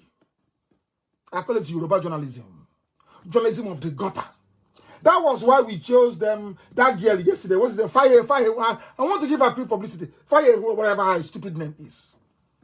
We tweeted her a picture of Jubril with a face mask and a hole in the neck. And we asked her, is this Buhari? She has not replied. Yoruba journalist. I'm saying it so that the Yorubas can change. I don't hate anybody. Change from your evil, wicked ways. Serving Fulani will destroy you. Yoruba, change from your evil, wicked ways. Serving Fulani will destroy you. It will destroy your race. You tried it in a Ilorin, you lost a Ilorin. Why can't you learn from history, Yoruba? Why can you not learn? Abiola served them. They killed him. Why can't you learn from history? Awolowo served them. He was disappointed. As they say, they took poison. Why don't you learn from history? Why don't you ever learn? Why do you think we chased away all the Fulefus in our land? We chased them away. Because they're useless. If we allow them, we'll be destroyed. Let us cope with the governors until their time is up. And then our land will be completely free. China is responsible for coronavirus. And now they're testing here. They're using Al-Imagine in the north to do testing and people are dying. And you cannot complain because they're not your children. People are dying in the north because it is not the children of the owner of Channels TV. That is why there is no interrogation. Anywhere in the world, they ask questions. Who brought them in for what? What killed these children in Kanu? All of you, there is no empathy because you're black and you're wicked. Your heart is full of wickedness.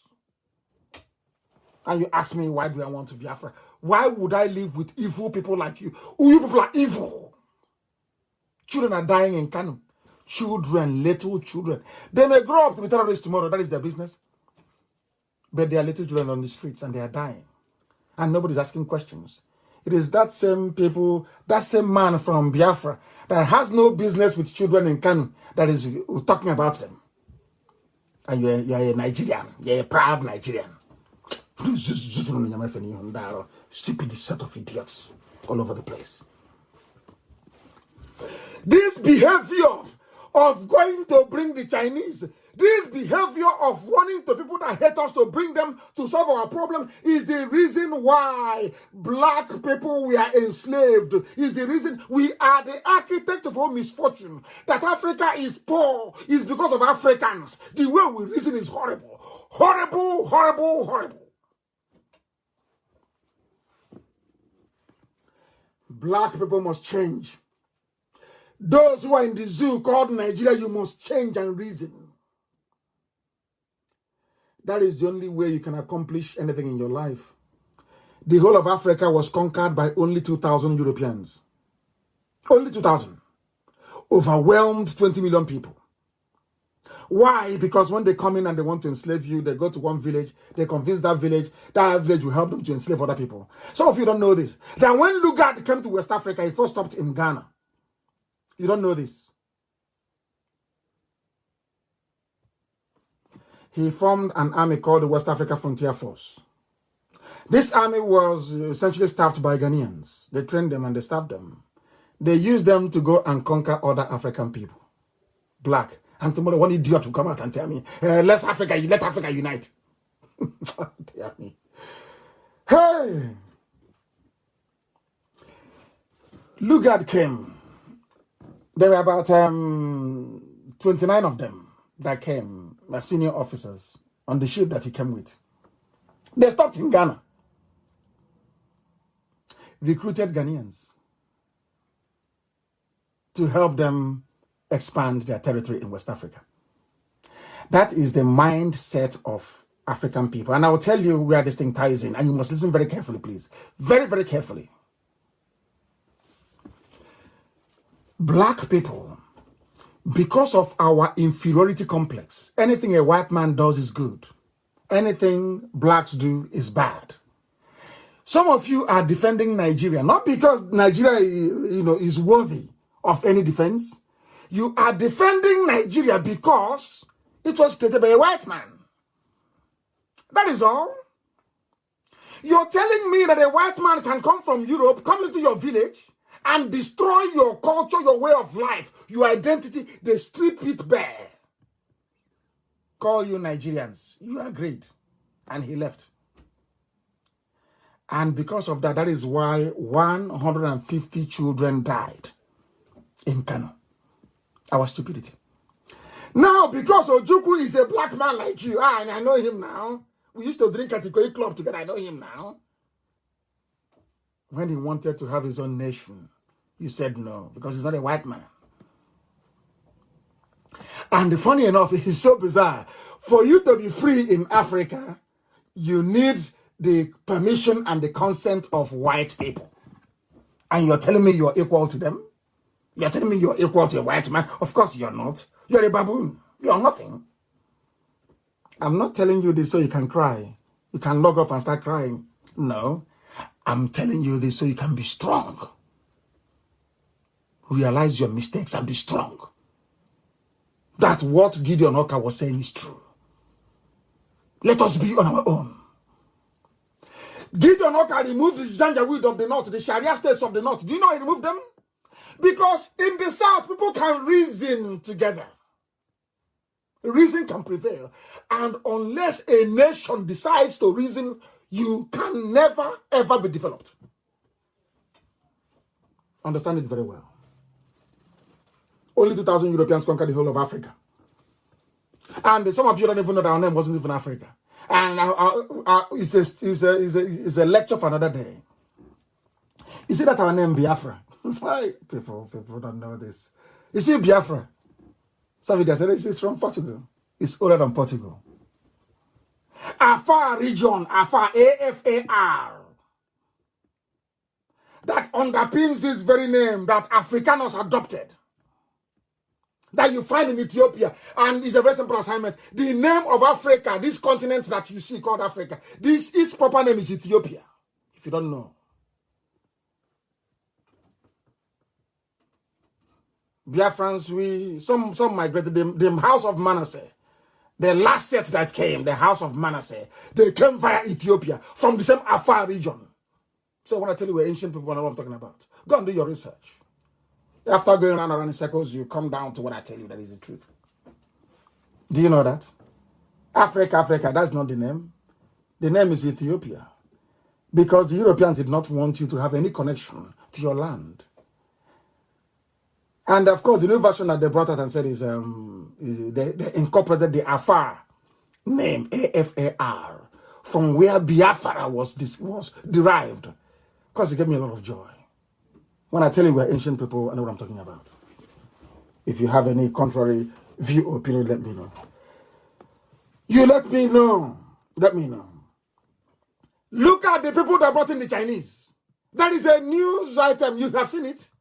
You know what I find very bizarre is that white people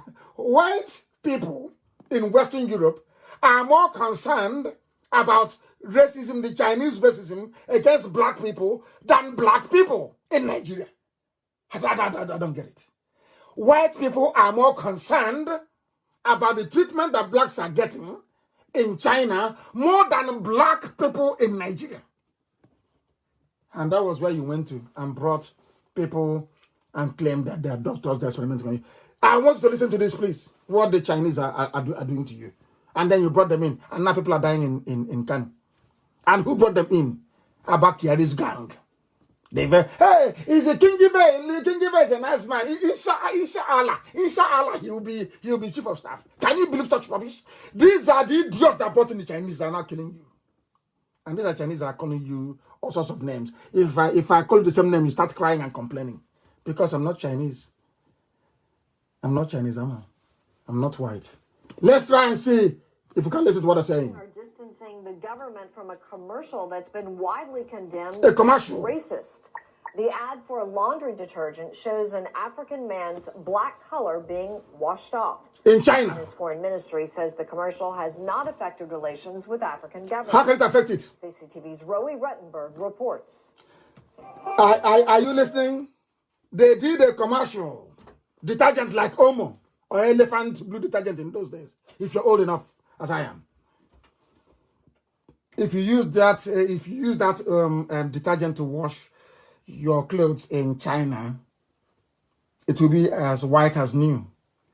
If you use that soap to wash a black person, they'll become white. Pure racist commercial. And you know what the Chinese government said? They're not even admonishing the company for doing it. They said, no, don't worry. This doesn't matter. We still have good relations with Africa. And the same people who are responsible for this, you call them leaders. That is what I don't understand about black people. The same people now in Asorok, responsible for bringing these races in. You call them leaders. You call them our leaders. And I'm asking you, are you sure you're well? Are you sure your brain is okay? Unbelievable. Unbelievable. Our stupidity is too much now. Hey, come on. Let's be fair. Our ignorance is just is astonishing. It shouldn't continue. Should not continue. And cannot continue. Cannot continue. Honestly speaking. Throughout history, we African people, we have always been the architect of our misfortune. People say, but tell us the way forward. That's what we're telling you. Freedom is the way forward. Freedom for everybody, including Alamajiri. Freedom for everybody. Revolution is the way forward. There's no other way. How can you solve this problem? They asked Funtua. He said it's an insult to ask me to become the chief of staff because he stole money when he was in MPN with Fujro to fund his own. Basically, his construction firm is Fujro. You know how much they stole? Ibrahim Taher, Malediko. These are Fulani men. They stole billions. That idiots fighting corruption, and you believe them. That's how sad your lives are. Very, very sad indeed. And the Chinese, they have come to Anambra. They have come to Biafra land. They were sharing Indomie. Very dangerous Indomie. I have the clip and I want it to be played. It's in Igbo language, so I will not bother our international audience with it. You can see the video very clearly. Very, very clearly. They came, said there is no Indomie in it. It is to contaminate and to poison. They have seen the foolishness of a black man. They have come in to kill off everybody because we are daft. They disgrace you, they hunt, they beat you to death on their streets. You went there still say, come. Why? Because instead of these criminals, these Fulani criminals to stand up and say, Buhari is no more, let Osibajo take over. Even the Yorubas to even move and say, Osibajo should be the president of Nigeria now. Out of fear and cowardice. Fear and cowardice. What Dora Akunyili did. Of course, she paid with her life, but that is what comes with public service. Had they succeeded in killing me when they come to my house, I won't be here today. That is what I have chosen to do. Public service. And I ask them, I ask all of you listening, Yoruba, why are you not asking about Jemius? Why are you not asking after him? Why? You are afraid of Fulani? What they will do to you? You are scared. Sorry. You are scared. You are scared. When it comes to IPOB and Biafra, you have strength. And that is what defeat does to people's psyche. You know, the defeat and the seizure of a Lauren damaged Yoruba psyche. It damaged the Yoruba self-confidence and psyche. It's not something it's not about grammar and shouting. It's pretense. You can't do anything. They're holding you hostage. You can't do nothing. The Osibajo is missing. Nobody wants to ask after him. He is supposed to be the president. And they're holding him just like a coup. They're holding him until he agrees to whoever is the chief of staff to be loyal. And in the process, I hope he recovers from coronavirus as well. They want to kill him off. Him and Femi Additional. They don't trust them. That is the truth. That is the truth. It was Africans it was Romans that named us Africa. The same way the British came and named you Nigeria. The same way today the Chinese came and they're experimenting with you. Inferiority complex. Inferiority complex. I tell you the truth, you will not like it, but eventually when you go back home, you sleep on it, you think about it, tomorrow morning you will tell me that Nnamdi Kanu, you're right, you're saying. I don't hate you. I am simply telling you the truth, the way it is, that you may be able to change. That you may be able to change because Aso Rock is empty. There is nobody there. There is nobody there, and it's about time we will continue to ask this very question. IPOB will keep on tweeting. We will continue to ask this question until everybody in fact, maybe that's why they're treating us very badly in China anyway. They are treating us badly because they know that the people don't reason very well. I said they will start spitting in, even if you spit in their face abroad, they will still not even make the connection. They cannot make the connection. Unbelievable. Osibajo is under hostage. They are holding him, and Yoruba cannot talk. He used to come out and be telling me who should be the chief of staff. It's up to Buhari. Which Yoruba media, which Buhari? Is it the Buhari with a hole in his neck? Can't you answer a simple question? You ask me a question and I answer. Why is it that when I ask people a question, you cannot answer? Which Buhari is in Aso Rock? I'm asking Yoruba media. It is a prerogative to choose. Is it the one with the hole in the neck? And to Alamajiri, I'm asking you, that hole in the neck, what is it for? He breathes with it? Or he eats with it? Or what? Or when he meets Aisha in Zosa's room, what does he do with the hole in his neck? Oh dear me. Zoo. Legendary Zoological Republic. I have never seen a collection of more idiotic people anywhere on earth. And the worst is that they claim they know. If you see them, they are so loud and useless. They claim they know. They know nothing. They are cowards. They can't do nothing. Nothing. They can't. Can't do nothing. It's only to be on social media yapping rubbish, as always. Talking absolute nonsense. Absolute nonsense. Where is Nigeria's president? You claim you're in Aso Rock. How come 150 people are dead in Kanu you did not speak? How come you cannot allow your governors to come to see you? How come you don't come outside? Journalists cannot go in. You cannot come outside and you're president. Where in this world does that rubbish happen? Under democracy. Where, I'm asking you. You claim you're Nigerians. Where? Give me an example. Because Fulani, no wonder they started with this Miyet Yala, these terror groups, bandits, to spread fear. There is fear everywhere. And unfortunately, those that hold the media, after Yoruba media relocate to Ghana, maybe to the Republic, I'm writing from there. Your cowardice, it stinks.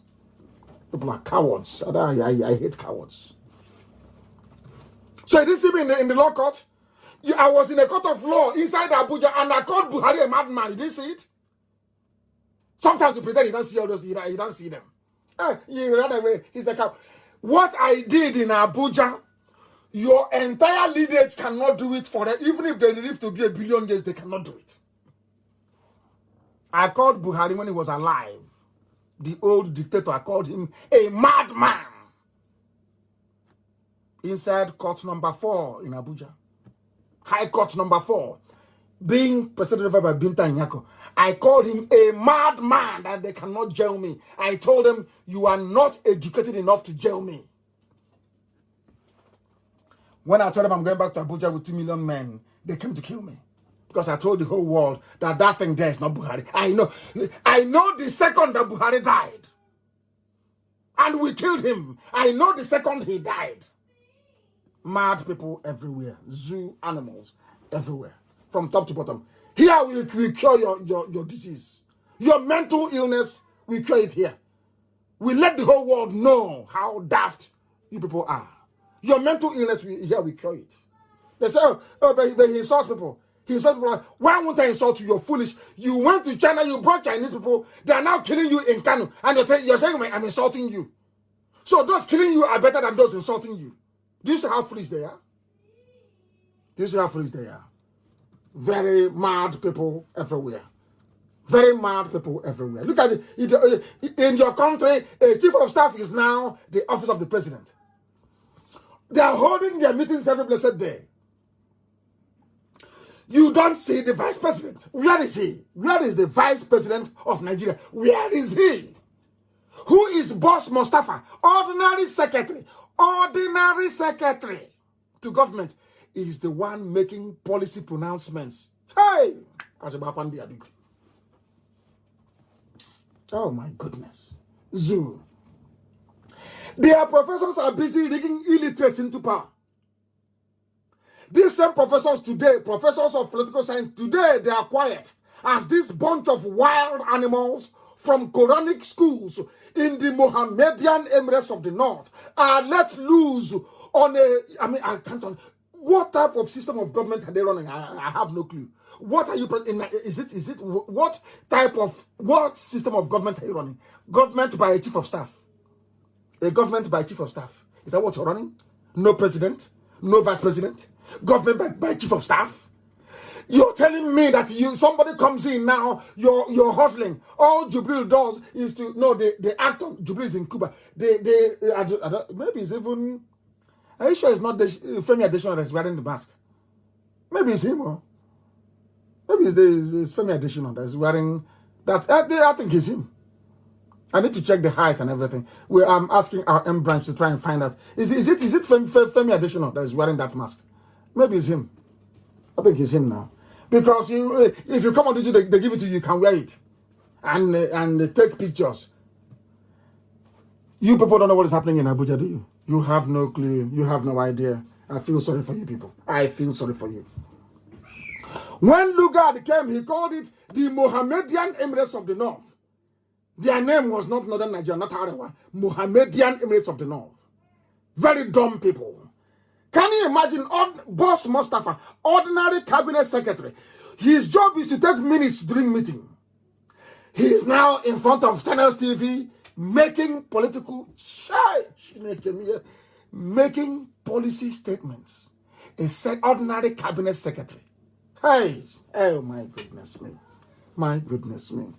Do you see why I call Nigerians animals? Do you see that those monkeys in a gown you call Don and professors, do you see how foolish they are? Have you seen how useless they have made your lives? You call them Don. Have you seen how foolish they have rendered your lives? You are a Don. University of Abuja, they have political science. They have professors there. Dear professor, are you telling me that ordinary secretary to a cabinet can come out and begin telling their country about government policy? Are you telling me that? Oh dear. Oh dear me. Oh dear me. Where on earth in any democracy did you hear that a lowly, non-elected, non-constitutionally recognized position as that of a government scribe, somebody who writes, is brought out in front of the people as the spokesperson of the government? Not to talk of making policy pronouncements unbelievable. What does this tell you? That there is nobody in Asorok. It tells you there is nobody inside Asorok. It is empty. There is no Buhari. He is in Saudi Arabia in a shallow grave. As shallow as the one they threw somebody in and claimed it was Abakari. Instead of Yoruba media to investigate, they are busy propagating evil. Let us look at some of your intellectuals, because they are part of the problem of the zoo. Your so-called Don. If you have any paper saying graduate of political, go and burn it tonight. Go and rip it up. Because before you become as foolish as that certificate. Let me tell you what is happening in the zoo. I want to examine the academic dons, the so-called intellectuals, and heaven knows what other title they have. We must ask them tonight, are you the people that taught all this alamajiri and your fellow Nigerians how to reason upside down? Are you responsible for it? Lecturers. Maybe it's sex for grade, isn't it? Are you the people that propagated the notion that a chief of staff is a powerful position? Who told you that? From where? Which textbook? Which government? Where on earth a chief of staff is powerful? Who told you? From where?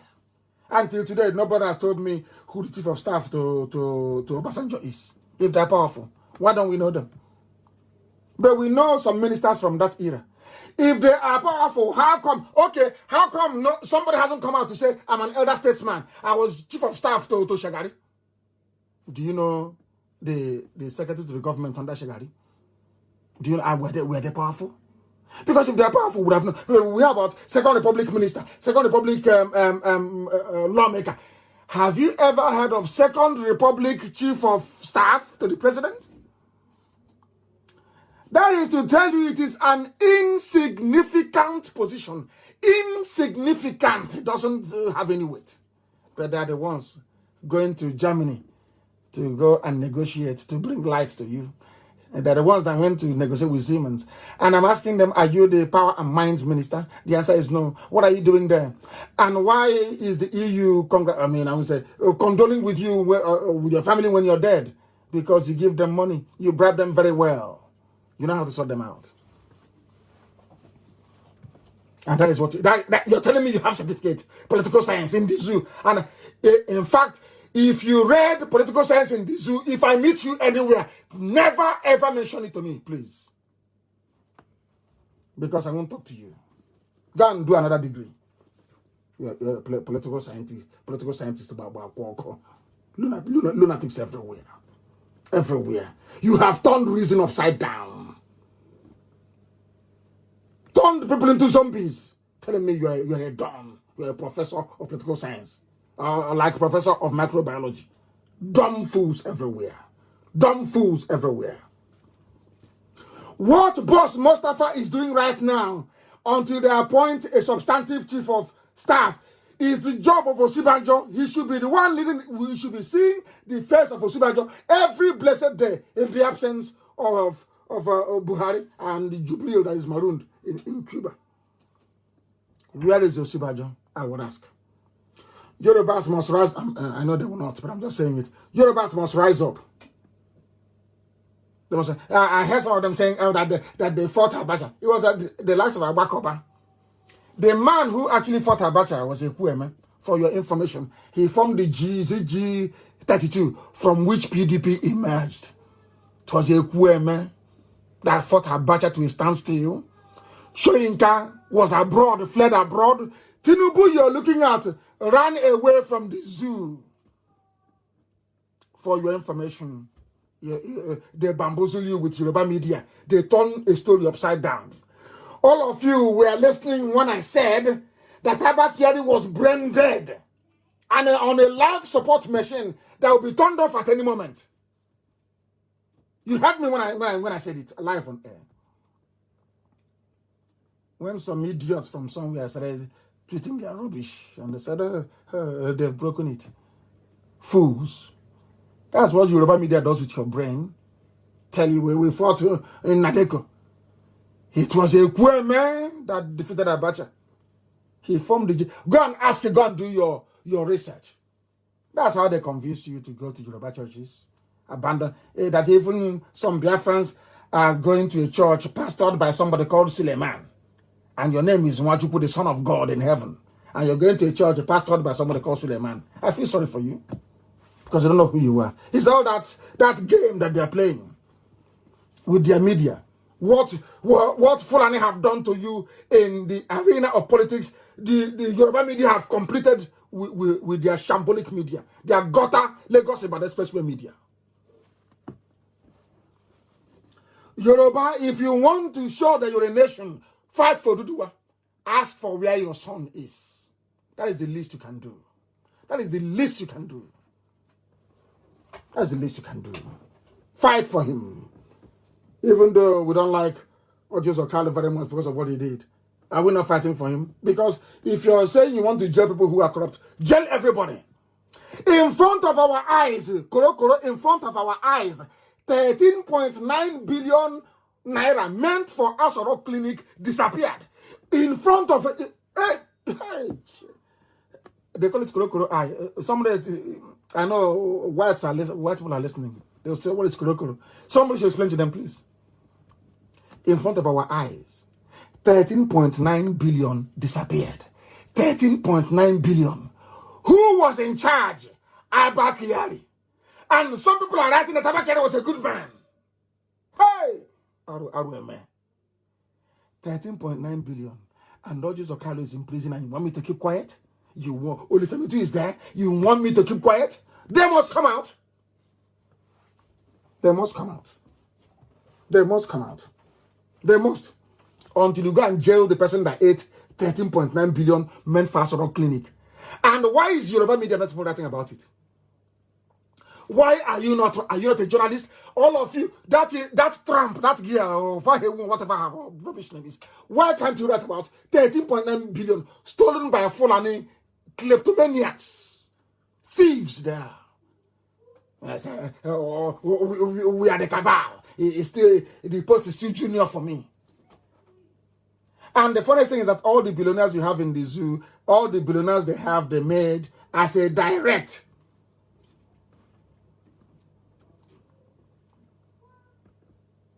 input from oil sales, isn't it? That's how they made their money, all of them.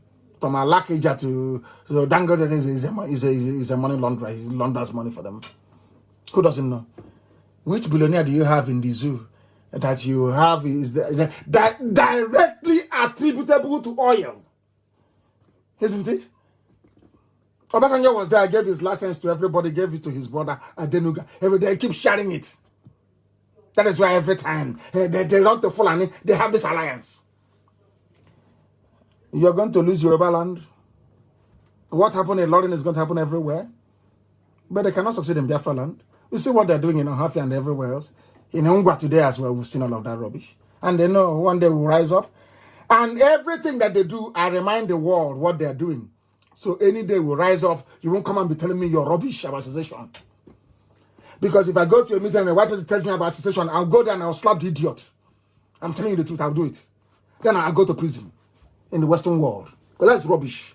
Now that they are killing people, you cannot see it. Now that Fulani soldiers and Janjaweed are everywhere killing, you can't see it. Pretending they will rise up. It's no longer be. We'll get there very shortly. We'll get there. Abakari stole 13.9 billion in broad daylight. And the EU are calling him a statesman. And the EU is fighting corruption. He went to negotiate. Nobody in Germany asked him, this one you're coming, are you the minister responsible? Is that your portfolio? Because they are part of the gang. They know that Buhari is no more. And to buy their silence, they're shipping money to them. And the time now is 7 minutes past the top of the hour. I don't know if people have the data to continue listening to me this evening. But those on radio can continue. Those who, if your data is finished and you want to disengage, I can understand. You can go maybe to the app, or you can go somewhere else to listen if you feel that Facebook Live is too much for you. I will excuse you quite gladly. But we must preach this gospel. It's very important, please. Very, very important. We'll preach it. I am now going to give you the names of your professors. They love to write for Vanguard. Or Sunday, they write They write. They spend 2 weeks researching what they're going to write. They plagiarize from all over the world, and they sit down and they compose, cut and paste. And they'll be, the grammar is sweet. Oh, that's what they'll be saying. Rubbish. Absolute rubbish. That is the Professor Akinwande Bolaji Akinyemi, a professor. The former, is he still alive? I don't know if he's still alive or not. He's a professor, born in 1942. Prof. There's another professor, Joe Uche Angela Ogu, former foreign minister. I'm calling out their names. These are professors.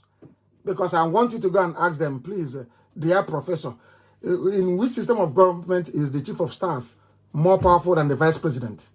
Please tell us. That's why I'm calling their names tonight. Shame them and disgrace them. So when they write their junk again, for any newspaper, you know they're idiots. Once you say, I remember what a friend told me many years ago in London.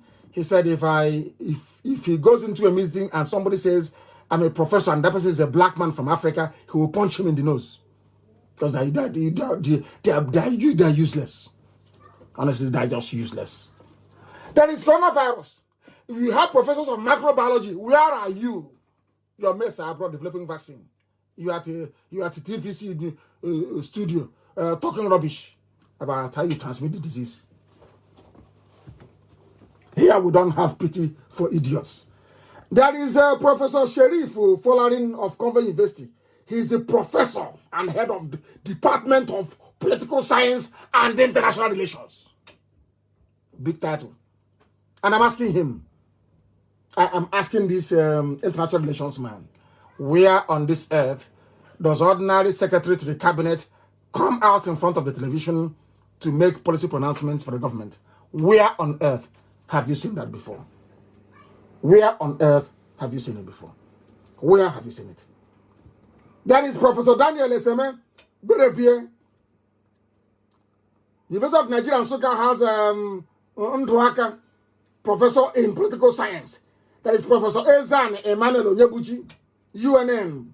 Professor Ibano Kechukwu Obinna, UNN. Professor Okolie Aloysius Michael Nnabugu. There is Professor Anifo Woshe Francis Rem. If you don't call them professor, they'll get upset. Oh? They get angry. Oh? I'm calling them to shame them. Answering professor for nothing. Wearing big gun for nothing. Causing heat. And contributing to global warming by giving off excessive amount of carbon dioxide by wearing that rubbish that they wear and cover their heads with. Professor my food. Professor Babalawe Gabriel Olatunde, but the funny thing is that there's no Almajiri here. Very, very sad indeed. They don't go to school. They do not go to school, do they? They don't go to school. Very funny people. Very funny people. Professor Ikegwo, Professor Onwachukwu, Professor Onanka, Professor Njoko. I want to ask all these professors, where did you learn on this earth that a chief of staff is more powerful than the vice president?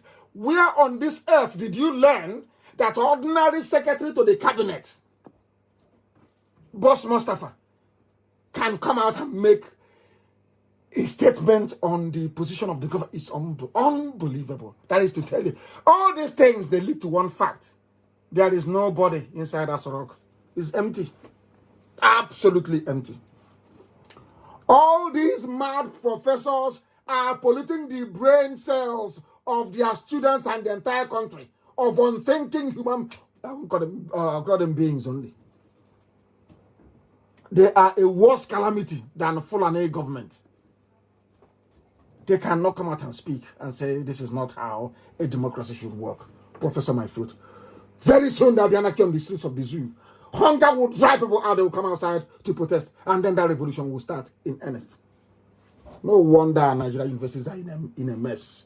Some of them go to school from year 1 to the day they graduate. They have never seen running water. They use Mpalaka. They use Mpalaka lantern, Mpalaka the village one with oil in it and a piece of cloth to write thesis. No wonder the zoo is a mess. They use ordinary lamp, not even tiny lamp, ordinary kerosene lamp to study. These are undergraduates. Unbelievable. Unbelievable. The zoo is you. These are the type of professors you have. Look at how useless they are. They are there and things are... Oh my goodness. Let us read a letter from a graduate of Nigerian University. Please. Maybe he went to Ado Bayero University. He went to Ado Bayero University. Let us read the letter, please. Office of the Executive Governor of Kanu State. Is it Kanu State of Nigeria? To whom it may concern. It's about COVID-19 exemption. He's writing a letter. These are one of the quota people, because once the Sultan is sitting there, no wonder we score 320 to go to Unity schools, and then they only have to score 2. Some of them only have to attend, and they're going to Unity schools. And at the end of the day, they must graduate, whether you like it or not. They must graduate them from ABU, Zaria. And tomorrow they'll tell me he's an elite. These are the idiots calling IPOB full of intellectuals. These are the idiots. Let me read one of their letters that the world may hear. The whole world is listening. This is a letter from Nigeria, from the government, from the office of the governor of Kanu State. And the letter goes this way. To whom it may concern, exemption from Kanu State COVID-19 lockdown order. In case you got that one right. Compliment of the day. Hey, compliment of the day. I replace with E. Compliment of the day. I am with pleasure wish to bring to your notice the Kanu State stakeholders of table water was exempted from the Kanu State COVID-19 lockdown order, having falls on the category of essential service providers to the public. Hey, I'll have to summon energy and continue. In this regards, Kanu State government will be appreciative of your accordance of any possible assistance stroke cooperation that the company may require from your end. Accept the assurances of my sincere regards. Another chief of staff. Chief of staff, they love this position, chief of staff. Chief of staff to the governor of Kanu State. He's a doctor, he's a PhD holder. Dr. Ali Abubakar Makoda. Church Abasala. Hey! Zu alumni. He is a doctor, a PhD holder. He is the chief of staff to the governor of Kanu State. And the compliment of the day. I am with pleasure wish to bring to your notice that Kanu State stakeholders of table water. Hey! These are the people that Yoruba people are supporting. Eh? These are the people that Yorubas are supporting. Are you sure that they are well? Are you sure people are not going mad? Oh my goodness. Goodness me. I can't continue. This is the quality of written word in English. Because English is language, of course, it's not everybody's language. I accept that. These are the people that said that Bayelsa oil belongs to them. Unbelievable. Hey, Nigerian universities. It is a place where they train, as somebody wrote, they train cultists, Yahoo boys, and prostitutes, slave queen. All they know is selfie and laptop and alcohol. And where the lecturers demand for sex to give them marks. All they know how to do is to go on strike. They use their research grants, even including the professors of microbiology, to go and buy expensive cars and build houses. Only people like me can reset their brain. And that's what we're doing. And it's going to work. You watch and see. I was this way with our people when we started. If some of you can remember. Some were crying and saying, you're insulting us. I'm not insulting you. One day you will thank me for it. You begin to reason like a human being. If you reason like an average black person, you're doomed. You're finished. You can never see running water all your life. You can never have electricity for 24 hours all your life. If you reason the way you do now, in the zoo, in Nigeria, you are doomed. I don't hate anybody. What I say is that of love and kindness. I must tell you, it's not out of hatred. Why would I hate anybody? I want your progress. Everybody. Everybody, even including Alamajiri in the north. I want everybody to be free. I want them to go to good schools. I want the Alamajiri children in Kanu, in Katsina, in Sokoto, in Kaduna. I want them to go to good schools. I want them to have a good life, all of them, one after the other from top to bottom. I have nothing against them. What I have something against is mediocrity. Fulani mediocrity and the Yoruba hypocrisy. I cannot stand it. I can't. God, I can't stand it. I can't stand it. That's why I say what I say. And the duplicity of Biafrans, duplicity. Cunning behavior, I can't stand it either. But thankfully, we have cured our own illness. We started our own COVID-19 treatment from 2012. In fact, from 2009. But we brought in the drip, the intravenous. From 2009 was ordinary tablet. From 2012, we started to give them intravenous. And today, their brains are functioning. That is why if you can't defeat us anyway, nowhere. Nowhere. If you want us to fight on Twitter, we go. You want Instagram, we go there. You'll be the one to beg and run away. This is IPOB. It's not a bunch of... The best of the best is in IPOB. If you don't know. We just kept quiet. There's the same where we come from. That's the trick we bring on them. They are touts. We said yes. They are opportunists. We said okay. They are miscreants. But we are doing our job. We are doing it. Now that Corona has exposed everything, they are now running to us and saying, please come and help. That's how we do it. Because we are IPOB and we are blessed from heaven. Blessed from heaven.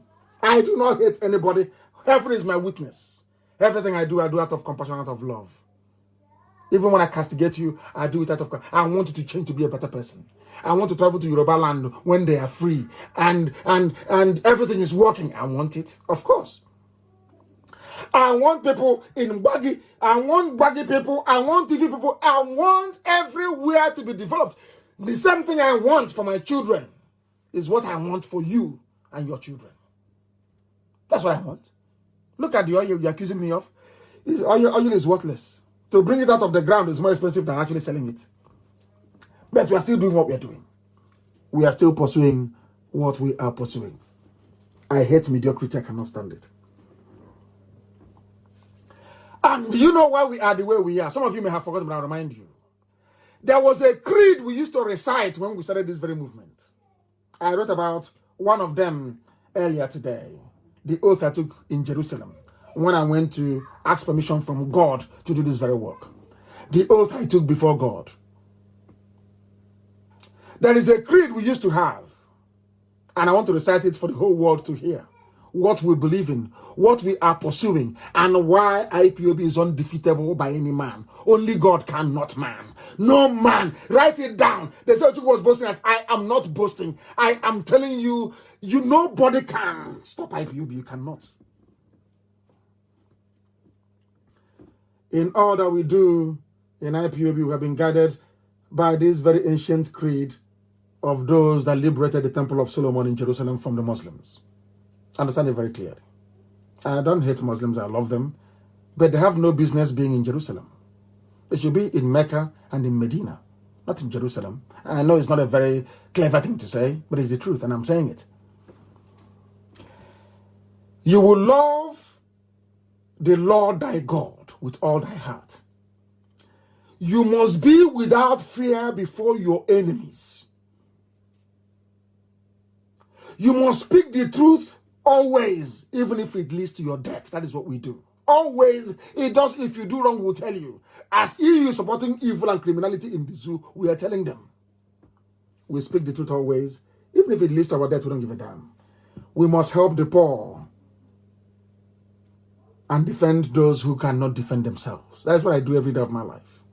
Defend the poor and those who cannot defend themselves. That God may love us. That's why IPOB is indestructible. These very 4 sentences that we recite in our heart, that guides us. We don't have any babalawo. None. It's only this. Place everything before God in heaven. We are man, we are fallible. We are flesh. We are fallible, we know that. Nobody's perfect. I'm not perfect, God forbid. I'm not. Nobody is. But we are guided by this. We must remain without fear before our enemies. Always. And to speak the truth, even if it leads to our death. We must defend the poor and the helpless. It is your job in IPOB not to kidnap them. You must defend them. That is your job. That is what you swore to uphold. To help those who cannot help themselves. That is our motto. That is our creed. That's what we do. That's what we do. That's what we do. That is what we do. That is what we do. We have not finished. We have not finished. We are live and direct. We are going to tag people as we proceed. We are going to mount a Twitter campaign tonight and tomorrow morning. Hey, Chideke, my name. Of course, we will continue. We will burn Twitter down. Complete. To let all those eras know that they are not in the league of IPOB. You are not in our league. We have confronted the UN. The UN, we are begging us. We have seen everything. Please don't come to us again. We have seen it and we'll do something about it. How do you think I was released from jail? Is El Zagzagi out? Of course not. How do you think I was released from jail? This IPOB, these people you're calling them miscreants. IPOB was on the case of the UN. Everywhere any head of state is going live, we are there bombarding them until they called Asorok and told them, leave that man to go immediately. That's how I left Kuje prison, if you don't know. These people you're calling me, these people. You don't know what is IPOB. We gave them a sample. We just gave Twitter a sample. Only 2 hours. And they were crying that their servers can't even cope. We do what we do to save the zoo, to save you from your stupidity. That's what we do. You may not like it, but it's the truth. You may not like it, but it is the truth. Why are we saying this? Oil, that oil. O-Y-E-L, oil. That you get from Izombe. Oil that is everywhere. Oil that is in our land. In our, oh my goodness. Hey, dear me. Oil price has fallen so low. Listen carefully.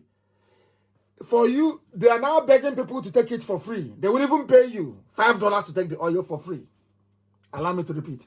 Oil, that oil you people love so much, that Buhari loves so much, and that Kiari, and all those Fulani illiterates, they love oil and gas. Hey, upstream, downstream, oil sector, that's all they love. That Abba Kiari family is in charge of.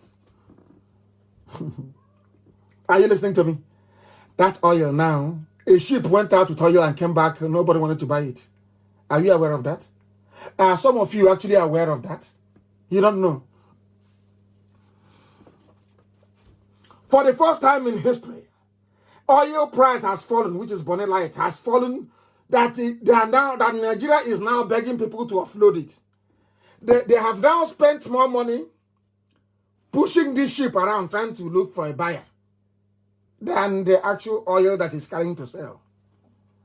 Do you understand me? Do you know what they said? This is from CNN. For the first time, they're actually correct. You know what they said? Nigeria may have one of the worst governments in the world. So they know. That is why we must continue tweeting. Nigeria has one of the worst governments in the world. The whole world knows. They know about Jubril. They know that Buhari is dead. It's only a matter of time. Let COVID-19 finish. How the zoo is gone. And they know it. They are fighting a losing battle, and they know. Are we the type of people that you come to with sense? You want to do sense with us, IPOB? And you think you defeat us? Yeah. Well, you're wasting your time. You're wasting your time. Now, listen very carefully. Some of you do not know why Bill and Melinda Gates said what. There was an idiot and a fulefu that wrote, Nnamdi Kanu, he thought if he says that I attacked Bill and Melinda Gates, that somehow they will renew his visa to go back to America. He's a one zoo animal like that. And I will attack them again tonight. Bill and Melinda Gates, they know what you don't know. They brought COVID-19 in because they were the ones sponsoring the doctor that gave China, that was working with China, Dr. Lieber. He's going to jail for 66 years. It is there for the whole world to see. Bill Gates was funding that very laboratory. That at Harvard. Look at Abaki, they're going to Harvard. That means that they take anybody now. It's no longer an Ivy League, after all. Rubbish. Those that COVID-19 failed to kill, hunger and starvation will kill them. Or the radiation coming from 5G will also help. That is why I am calling on all governors in Biafra land to work with the people, please, to guarantee that we have constant supply of food. Our people are starved between 67 and 70, please. We don't want to go through that again. We cannot afford to go through that again. I'm also appealing to Biafrans all over the world, please. All over the world, please. Make sure you provide something for your village. I'm begging you. Make sure you provide something for your village all over the world. We cannot afford to go through starvation again. We can't afford to do so. And I'm begging all the governors in Biafra land, please. We don't want to go through the mess that our parents saw between 67 and 70. We are begging you. As I said, I will not be hostile to anybody unless you do something that warrants it. But for now, please, I am appealing to all the governors to make sure that they work with the people to ensure that it's food. After COVID-19, of course, all hostilities will be resumed. For now, we must come together to make sure that we save our people from starvation and from hunger. Very, very important. Their life is more important than anything else. And we must make sure we keep our people alive as much as we can. The people that you have now in Asa Rock, nobody knows who they are. Nobody knows who is in charge. There is no Osibanjo. He's the only one who's elected to actually do something. He's no longer there. What they have done with him, we do not know. Nigeria as the great zoo is gone as we know it. It will never, ever be the same again because I am not going to relent. We have gone for the truth, and that's where we're going to remain until the whole world makes, of course it is already, a laughingstock. Nigeria is a laughingstock among the diplomatic community around the world. They are finished. They are gone. Nobody takes them seriously anymore. That was why they went to China to go and bring in murderers and killers. And since the Chinese came, the mortality rate has gone up of COVID-19. 150 people died in Kanu alone. They don't take my word for it. Daily Trust, which is a Janja witness, over carried it. So go and ask them, it is there. They are digging graves even as we speak right now. They are digging fresh graves in mass burial sites in and around Kanu City. And now let us go to the main one that some of you will be shocked to hear about. You know that Nigeria runs what is called a rentier economy.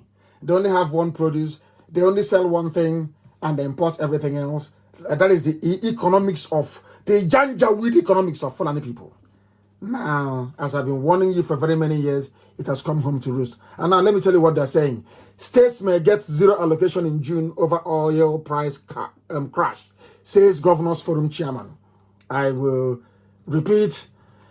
Ekiti State Governor and Chairman of the Governors Forum, Dr. Kayode Fayemi, has said that states may get zero allocation for federal accounts and fiscal commission in June owing to the drastic fall in oil prices around the world. Are you listening? There is no more money to pay teachers. No more money for those that come for monthly allocation. All those corrupt traditional rulers. All those corrupt ex-politicians. that go to government house every month to go and collect allocation, there is no money for June. Remember when I told you to join Biafra? Remember when I told Nigerians that freedom is the best way forward? That things are no longer working? They laughed at us. They called us all manner of names. They said everything about us, even some of them unprintable. Do you know what's happening now? There is no more money to allocate to states. Are you listening to me? This is from the Ekiti State Governor, the chairman of the Governors Forum. No more money to allocate. No more money to allocate. The zoo is gone. As they say, it's over for the zoo. They're finished. Common unseen virus, a tiny virus. The so-called giant of Africa. The most populous nation, black nation, people talk rubbish. That's crashed. There is no money because in any civilized part of the world, once you fail to pass your budget, you're finished. They can no longer pay teachers. They can no longer pay their workers. Pensioners are doomed. On top of that, there is a lockdown. There is coronavirus everywhere. A perfect setting. Unless the people rise up now to revolt, 100 million will be too small, the number that will die. And then you'll know that Bill and Melinda Gates, that they descended from Lucifer. Are you listening to me? There is no money for allocation to states. Are you listening to me? There is no more money. It's over. It's finished. The party is over. It's gone. You're talking. Buhari should choose his own chief of staff. I bet they know that Buhari is no longer there. You are deceiving yourselves. You are lying to yourselves. You are deceiving yourselves. You are lying to yourselves. In my life, I never lied to myself. Tell myself the truth. And now the setting is perfect. And let me tell you what EU will say. EU will say that Fulani terrorism and banditry, or should I say Mieti ala banditry, well, you know, before they used to say, when I go to all these meetings with the UN and all the rest of them, they used to tell me that, oh, Mr. Kanu, the reason why they're attacking you is because they're looking for where to graze their animal. And I asked them, okay, is that what happens in your place? They, no, it doesn't happen. That's why we are working with them. With the pastoralists to try. Imagine them. Let me tell you what they will say. Because what the Fulanis are doing now is trying to use the chaos to advance and to invade. If we now complain to EU will say to us that hunger is the primary driver of all these behaviors. It will no longer be access to water for the cattle. It will now be hunger. So if they are smart, so to speak, if they are actually intelligent, to be honest with you, the Fulanis, I mean, now is the time to invade the South. It's now it's time to Islamize everybody. If they are smart, that is. If they are smart, that is. Now is the time. Now is the time to invade. I'm telling you that. Now is the time to invade. Are you listening to me? You are now at the mercy of the Janjaweed. They control the army. They control the police. They control civil defense. They control the Air Force. They control the Navy. They control everything. Even the little man that is left, they're the ones controlling it. The ones that Abakari did not steal and his family, they're controlling it. And you know, people are hungry all over the world. Maybe by tomorrow, the U.S. ambassador in Abuja will call for more money. They'll give her more money. Maybe they'll give her maybe $2 million. The British High Commissioner, they'll give her maybe $3 million. The EU, they'll give EU $5 million as bribe. So that when things start happening, they'll say, is it hunger? Oh, there's chaos everywhere. There's hunger. And that's why they attacked. Meanwhile, they're happy. They're killing you. You don't know that the EU is happy anytime that the Fulanis kill people because your population is reducing. It is coming down. That's what they want. It was written many, many years ago, 1973, by Dr. Henry Kissinger, that Africans are so stupid, you need to depopulate them. They are useless. They have mineral resources, but they are hopeless. It's now happening. So anytime the Fulanis kill anybody, Britain and Europe, they're very happy. Hey, they're very happy. They're very happy. At least the population of those monkeys is going down, so they're very happy. But you don't know, do you? Only here will tell you the truth. And the truth is what will set you free. That is why they attack the army, Nigerian army themselves. When I complained to the world, I went to America. I was telling politicians on Capitol Hill that Nigerian soldiers they are more deadly than Boko Haram. Nobody believed me. But do you know that Nigerian soldiers have repeatedly attacked remote villages in Ebonyi State? Umuogudu, Apu Mbo, Hauku, the government area of Ebonyi State. Constantly, the Nigerian army. They come because they come and IPOB will repel them. They come, the Janjaweed, the Fulani terrorists, Mietiala will come, will repel them. They will not send the army to go and clear the way for them. And the army will come, kill our people, sack our villages, burn down our houses, destroy our crops, and then the Mietiala can now move in to occupy the place. While, meanwhile, Dave Umahi is there as an Igbo leader.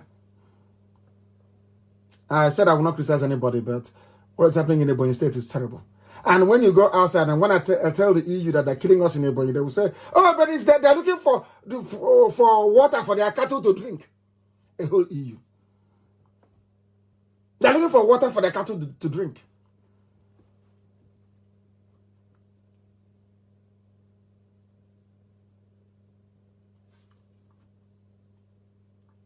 Can you believe such nonsense? Can you believe such nonsense?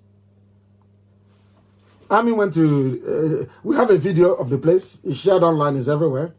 Army went to that very place and started killing people. Nigerian army. Now, they're not fighting Boko Haram, but they're in Ebonyi State killing people. On one side, the Chinese are installing their 5G to radiate us. We are fighting coronavirus also in Ebonyi State. The army is attacking us inside the same Ebonyi State. We are in one almighty mess. And should anything happen to us, you will hold World Igbo Congress responsible. You hold them responsible. When I told you in 2015, we need guns and we need bullets to defend our land, they said, no, you're a warmonger. The Fulanis are coming. They have bribed the EU. All EU will say is they are looking for is hunger, and there's hunger everywhere. They will not blame the Fulani Janjaweed oligarchy for impoverishing the country. They will never blame them. They say, oh, there's hunger everywhere. There's hunger everywhere. Watch and see what they will say. Fulani have come to take over the South. People, it's way too late anyway. We have to fight our way out of it when the time comes. But our people need to be taught a lesson. So that when next they hear a prophecy, Gideon Oka warned you in 1990. You didn't listen. Gideon Oka warned you in 1990. Did you listen? No, you didn't. You were doing your one Nigeria. Hey, don't come and bring trouble for us here. Don't come and bring trouble for us here. But now trouble has come to your doorstep. The army are in Ongwana killing people for no reason. If the Fulanis come to your farm and destroy your crops and you drive their cattle away, they will call the nearest Nigerian army formation. They will come and start killing people in the village. And will Yoruba newspapers write about it? No. Will channels report it? No. That they are doing a carosa to somebody you're interviewing. You're doing a job. Unbelievable. Unbelievable. Zoo. But it is not limited only to Biafra land. I want to tell you the level of compromise and deceit at the heart of Yoruba journalism. Deceit. As we are discussing the rot inside Asorok, so are we discussing how terrible and awful Yoruba journalism is. This is Punch newspaper, a Yoruba paper, writing about a Fulani attack in a Yoruba village. That's why I told that cowards should not be journalists. Cowards should not do journalism. Residents fled from Fulani headsmen, and I'm sure some people from this community will be online with their with their techno. Say, oh, Nnamdi Kanu, oh, you're a coward, oh, you ran away. But they have run from their village, you know. They fled from their village. Because of Fulani Janjaweed. Mieti Island invaded the village. No fewer than 5 villages were sacked in Ondo. You know what Punch said? Allegedly. Reportedly. Reportedly. Are you listening? They said Facebook should leave us alone. They are panicking. Facebook is panicking. Punch news Yoruba paper. Yoruba people called a Yoruba editor and said, I don't know how to speak Yoruba. It's up by me or whatever. It's Akami, I don't know. Said, we are being attacked. We've been sacked from our village. Benny, I think they said Benny. We are being attacked in our village. A Yoruba editor wrote, after finding out that it is true, that these villages were being attacked in Adejubu, Adewole, Olotin, Olondan, and Jojo, in all are in Akure local government area. Yoruba people found a Yoruba editor and told him, we are under attack. These villages have been sacked in Yoruba land. You know what he said? He wrote, allegedly. Allegedly. We are reportedly sacked. But let one Fulani, let one Mieti Allah terrorist fall in the encounter. You see them. Oh, Fulani man was killed. A Fulani man was killed. Oh, police is angry. Army is angry. That is the zoo you're in. That is why I call Nigeria a zoo. That is the zoo that you're living in. And I'm not more about here in the spirit. I must preach this gospel. I have to. I know for some of you it's a drain on your data, but I have to preach it. I have to. I have to. This was the reason why 30 years ago, Gideon Oka warned you, they are coming. They are now killing in Ebonyi. They are killing in Ondo. They are sacking villages in Benue. Everywhere is under siege. The army and the police are at the disposal of Mieti Allah. Mieti Allah control them. These are terrorists. All of them terrorists from police down. Everybody in the zoo. In the zoo. What Gideon Oka did is a kind of Biafra that he was looking for. Said to leave the Janjaweed to go. You people are deaf and dumb. You are deaf and you are dumb, all of you. Leave the core now north to go. The Sharia north, leave them to go. But you won't listen. Look at where you are now. They run the economy down, flatten everything. There is no investment. Nothing is working as parochial.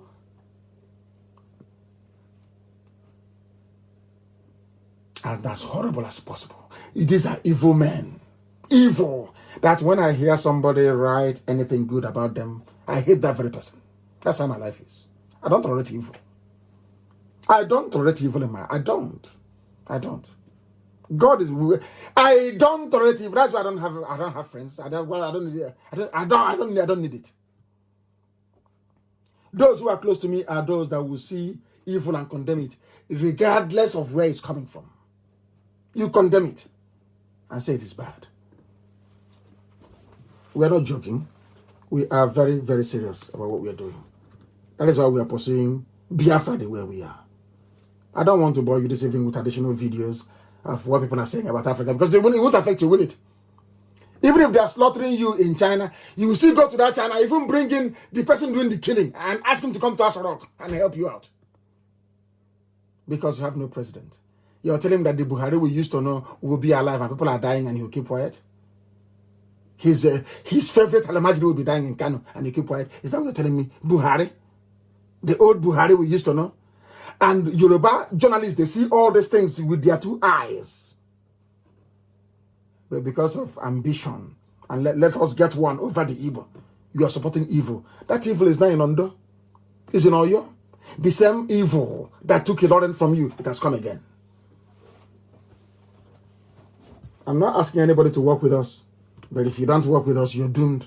You're finished. And why won't they kill us all off?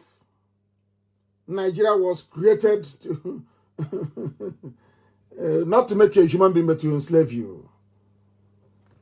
That is why people are fighting to preserve one Nigeria, a product of a white man. I can't understand black people. I can't understand black people, for goodness sake.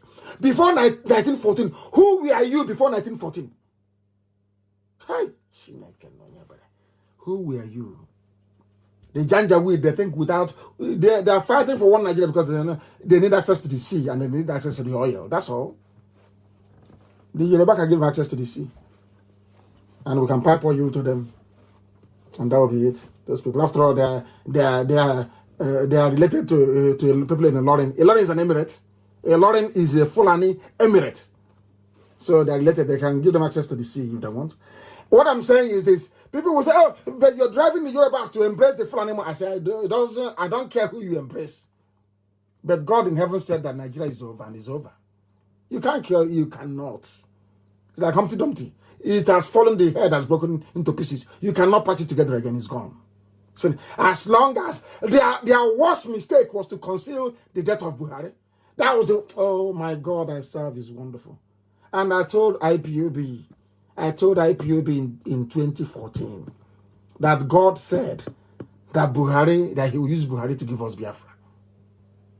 And I said it on air, live on air. And the day on the 17th of January 2017, Buhari died. As soon as that idiot came in June, was it June or July? Or was it August? July, he made that broadcast. I said, thank God in heaven. My parents are dead as a result of that assault. And my men have fallen as a result of that very assault. Many fell as a result of it. But Biafra is coming. For hiding the death of Buhari, the zoo is gone.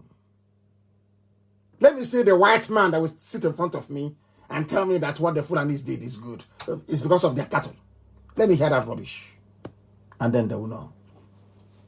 It's gone. It's the highest fraud of the century. The greatest fraud of all time. I now want to tell the world that the Fulanis are more, the Fulanis and the Sudanese, they are more fraudulent than any other person you can ever meet. Very horrible, horrible people. Since before the death of Abba Kyari, have you heard from Junaid Mohammed again? Have you heard from Tanko Yakasai again? Have they criticized what they are doing? They claim to be the standard bearers of Arewa morality. Have they spoken? They claim they're educated. I call them Alamajiri education. Have they spoken? Have you heard from them? They are sharing money. They are looting. And all that Yoruba is doing is writing in support. Mr. President. Somebody must say, Mr. President, there is no president. Your son, Osibanjo, should be the president. You are so terrified. You are so scared. You cannot speak the truth. That's cowardice. You're calling him Buhari with that hole in his neck? With that hole in his neck, I ask you, the zoo has fallen. The zoo has fallen. And as they are looting, they are burning. As they are looting, they are burning. It's unbelievable. When I complain about Yoruba journalism, people don't understand. Let me tell you something. There are three things holding people in the zoo called Nigeria. One is ignorance. That's number one, ignorance. The ignorance of an average Nigerian is astonishing. One is ignorance. Second one is Fulani mediocrity. Janjaweedism. Janjaweedism. Fulani mediocrity. The third one is Yoruba media. Before God and man, Yoruba media has done more damage to the psyche of Nigeria than any other sector. They are evil, pure evil. And I will prove it to you. And I'm gonna post it. The very picture I sent you of different headlines of the same incident. I'll read it for you. You know they stole money from Jos CBN. They stole money from Jos CBN, Central Bank of Nigeria in Jos. As part of this Fulani, they are raiding the treasury because there's no money there. Fulani is stealing all out looting right now. That's what they're doing. That's why there's no money to give to the states. Now let me tell you what's happening. They said they're burning everywhere. As they steal, they burn. Fulani. They were burning CBN office in Jos. Let me tell you what Yoruba media reported. First headline from Sahara Reporters. fire God's CBN office in Jos, which is correct. Second, Vanguard, that I used to respect and like so much. Vanguard of all people. No records destroyed in CBN Jos branch fire outbreak. Official. Are you listening? Are you listening?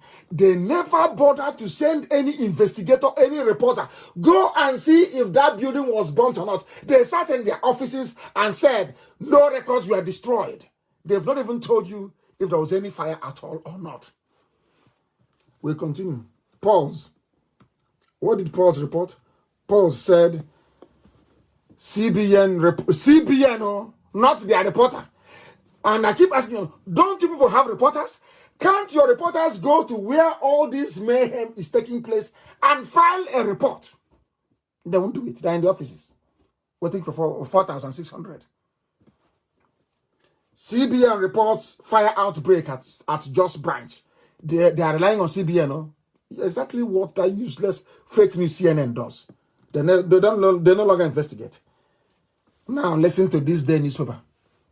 This day said, fire outbreak averted at CBN Jos branch. Hell!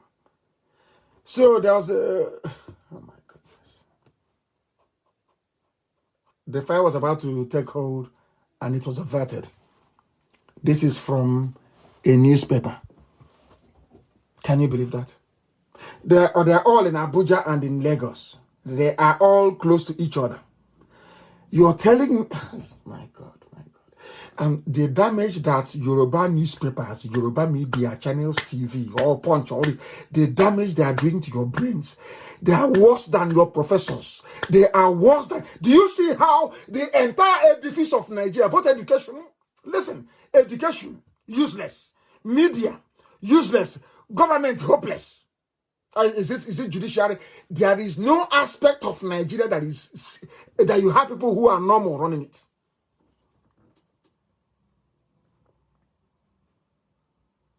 Do you see how bad Nigeria is? That Nigeria that is your country, you see how terrible it is? Even your own newspapers. There was a fire outbreak in Jos.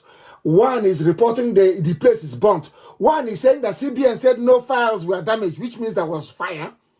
And this day is saying fire outbreak was averted. Hey, journalism in Nigeria. Oh my word, who did this to black people?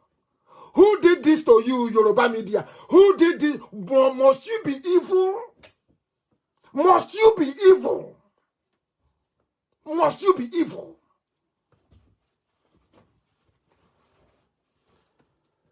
When they finish looting us rock, maybe they'll burn it as well. And that's one they have. The person wearing that mask now, there, I suspect is Femi Adesina. Because Jubril is in Cuba. I think he's in Femi Adesina is wearing that mask now. Because anybody can wear it. Anybody can wear the mask and wave and move your mouth as if you're talking. You mime. And these are intellectuals in Lagos. Intellectuals. Sophisticated morons. Sophisticated idiots. Sophisticated cowards. It makes me sick. I don't even know them and the Janjaweed, who I hate the most. Sophisticated idiots. You went to school. You can reason. You saw somebody with a hole in his neck. A hole in his neck. And you're saying that is Buhari. You people are evil. Evil. Evil people. It's Buhari. Okay, bring him out now. Yoruba, Yoruba media, bring out the Buhari you have in Asorok, bring him out. You know, you like to do a karoma. You do a karosa to him, bring him outside to interview him. Then your shame will be complete. You people should not be practicing journalism. You shouldn't. Practicing journalism. You should not. I'm telling you. At least if there's one thing I admire about the Fulani terrorists, is the fact that they never reward traitors. You see, as incompetent and as foolish as they are, you see all these cattle rearers, all these Isaiah and Da and King Gilbert and Mamandara. You see Fulani Caliphate, they don't reward traitors. And I want to prove it to you tonight. As horrible as they are, do you know that they refused to give Baba Gana Kingibe the chief of staff position? Do you know why? Because they told him, you betrayed Abiola. You know this man ran with Abiola for office. This man he collected money from Abacha and abandoned Abiola's campaign to reclaim his mandate. Do you know they reminded him 3 days ago? He will be shocked how I know this. They reminded him 3 days ago. You betrayed, of course, Abiola is a Yoruba man, but you betrayed him. That goes to show that you are not a team player. You will also betray us. That was why they started pushing for Ahmed to take over. That was how King Gibe lost out. He'll be shocked now. Who told Nnamdi Kanu this? But we are everywhere. How do I know that you're having a meeting with the governors today? Our intelligence branch is called the M branch.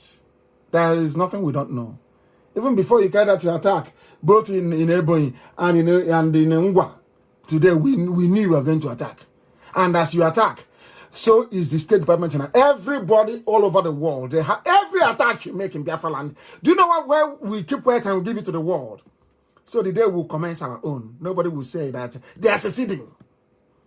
They will be the ones to open them out and say that they are fighting for their survival. Now you see the trick. You think you're brainy? We are IPOB now. We are too intelligent. Keep attacking us.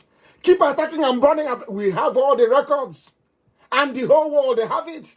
The day we commence our march to Sokoto, let me see the bastard from anywhere that will say that that's a city. Then they will know how mad we are. Useless zoo. They told you, Baba Gana Kingibe, you're a traitor. We cannot have you. To represent Buhari. You cannot be the one to rule the country. Because that chief of staff is the ruler of Nigeria. Now, that's why they're not touting Ahmed. You think they don't know? And of course, Abiola was a thief. Who doesn't know that? Was Abiola not a criminal? Did you not listen to Fela? International thief, ITT contract that Abiola stole? When I say, they say he's insulting you, I'm not insulting you. Abiola was a thief. Who doesn't know that he was a criminal? He was doing Muslim, funding everything that they were doing in the north. He thought they would give it to him. After what Abiola did for the north, they did not give it to him. Who is Tinubu? Who is he? They didn't give it to Awolowo. They didn't give it to Abiola. Who are you? Who are you? It's me preaching Nnamdi Kanu. When I preach, I tell you the truth. You may not like it, but it's the truth. After all. The killing is so much that even the Christian Association of Nigeria, they have gone into quarantine. Have you heard from them again? Your Christian Association, they have collected money. But you go on Sunday, you give them tithe online. Pay 10%. And you don't ask them when Christ is coming. You don't contribute a dime to IPOB. You're asking them, when is this your Biafra coming? When is it coming? But you go to mosque and you give whatever you have to your mom. You go and you give to your daddy GO, you give them money. They are preaching the kingdom of God, isn't it, every blessed day? Have you ever asked them, have you ever said to them, I will no longer pay title unless you tell me when Jesus is coming? You want to go and ease yourself in a place where the grass is taller than you. It's not done that way now. So we are too intelligent for all those idiots. Now, I can tell you. Ganduje, the same criminal in Kanu, the same Gandola that was taking dollars. All of a sudden, he's not corrupt too. But he was in a video stealing money. He was seen forcibly converting Christian girls to Islam in broad daylight. Nobody said anything. If that thing were to happen in Owerri, believe you me, beans, the artillery division will be everywhere killing people.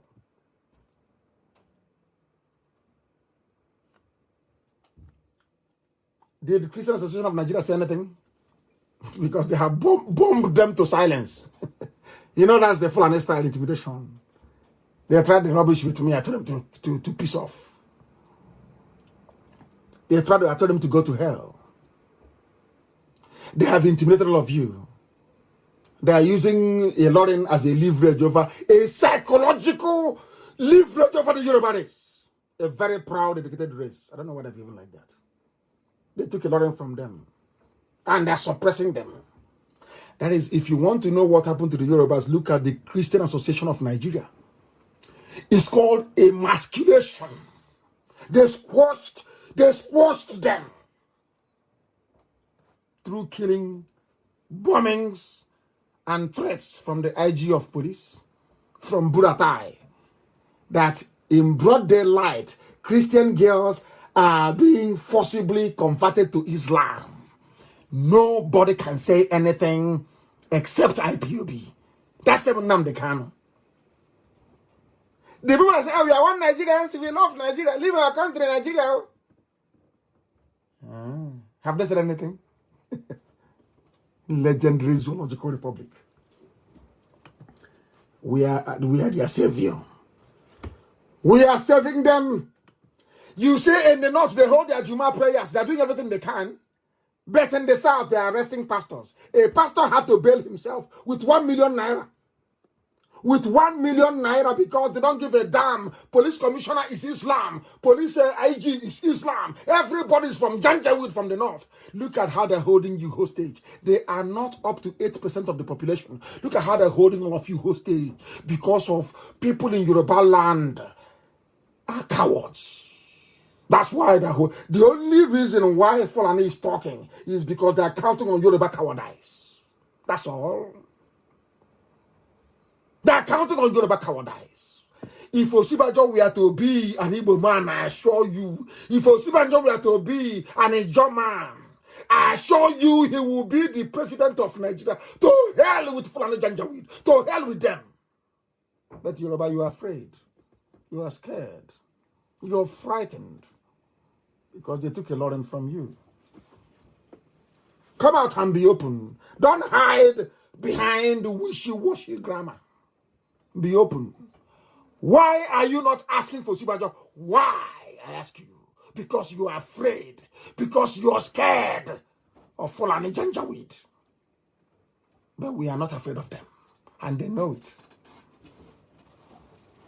They know it. Zoo has fallen. There is no president. There is no vice president.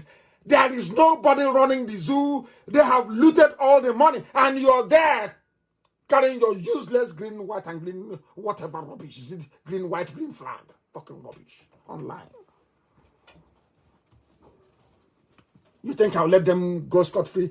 Tomorrow we go back on the tweet. The world, we are going to every major news outlet in Africa. I said that they must know what is happening in the zoo. The world must know. I told them, when Prophet Ngila was telling you, negotiate now, you said no.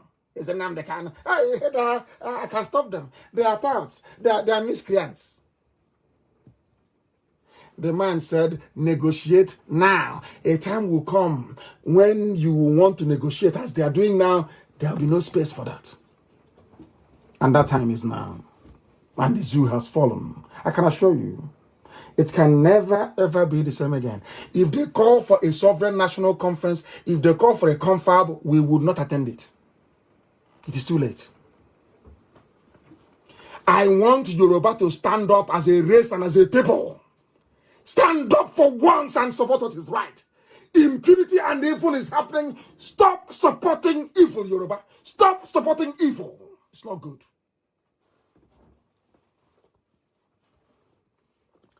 In Lagos, they take a pastor. They said he broke the curfew. But in the north, you're having your Juma prayers. Nobody touches you. Nothing is happening. People are going about their business. Northern governors came out and said, we are not locking down anything. Because your Christian Association of Nigeria run by, what is that idiot's name? That's the Christian Association of Nigeria chairman. They have defeated him, haven't they? Crushed him into the ground. That is why when you see IPOB, you respect IPOB. They did everything. Provocation. so I can go to war prematurely. Look at it as, hey, when is the war starting? As if I'm a fool. You think I will go to war without being prepared? I will go to war and I will lose. Is that what you think? Nnamdi Kanu will lead his men to war and I will lose. Who told you that? Rubbish. You don't know who we are. Remember when I told you that on the eve of my parents' burial, I did a broadcast and I told the commissioner of police in Abia State, no, 2 days before, I told him that you will leave, that people have come to Abia State. They tried to do gara-gara with IPOB and they left. If you have a white person listening with you, tell them what gara-gara is. They are trying to do, he was trying to do, I'm the CP, IPOB must leave. I told the idiot you're leaving very soon. And you know what happened today? The Fulani Inspector General of Police have now redeployed Abia State Commissioner of Police. He's off Abia State. He's off Abia State. That's how we roll in IPOB. Anything I tell you comes to pass. I told him, all these things you're doing, say, serving Alamajiri, you will be removed from Abia. You will be removed. Others have come, they have gone. That was a very nice Yoruba man who was a Commissioner of Police in Abia State. Very nice man, gentleman. Well read. There was no problem in Abia State. IPOB, we don't carry guns. Nothing. Nothing. But it's just Fulani primitivity. You know they're primitive. Forget all that nonsense. Which Fulani went to Harvard? Which idiotic Fulani went to Harvard? And they look like, oh, God, they look like a filthy ram in a seller market. Who told you when they went to Harvard? Those things went to Harvard, and they reason like the way they do. They went to Harvard.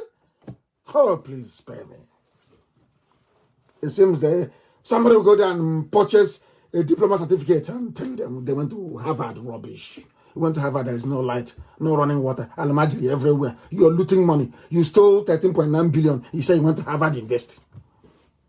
So others, they went to Harvard, they also looters as well. Are they looters? Nonsense. People hiding under their cowardice and writing rubbish. If you know you cannot stand the heat, to get away from the kitchen. Get away from there. You can't do it. You piss off from the kitchen. Let's do our work. Omahi is disturbing people in Ebonyi. Omahi is not fighting Fulani headsmen. Omahi is not fighting or stopping the killing of our people. Maybe, you know the way that God was. Sometimes God will leave people to wallow in their stupidity. Omahi is not doing it right. He should protect our... I don't want to fight any governor in this period. He should protect our people. The army are killing us. Of course, we've informed our contacts all over the world and informed governments all over the world as well as to what is happening in Ebonyi State. We are just putting it there. Not that they're going to do anything for us. But the day that we commence our own madness, nobody will blame us for it. That's all we are doing. Simple as that. And Omahi arrested a journalist. We want him to release this very journalist, please. We want him to be released. He arrested a journalist. We want him to be released. And he has banned Sun newspaper and Vanguard from reporting from the government house. He's an ordinary governor. Oh my goodness me. I don't know. Do you know the meaning of democracy? Freedom of speech is in their useless constitution. Written by another Janjaweed. It is there. Freedom of speech in Biafra land. No, you can say whatever you want to say about anybody, you're free to say. It is your business.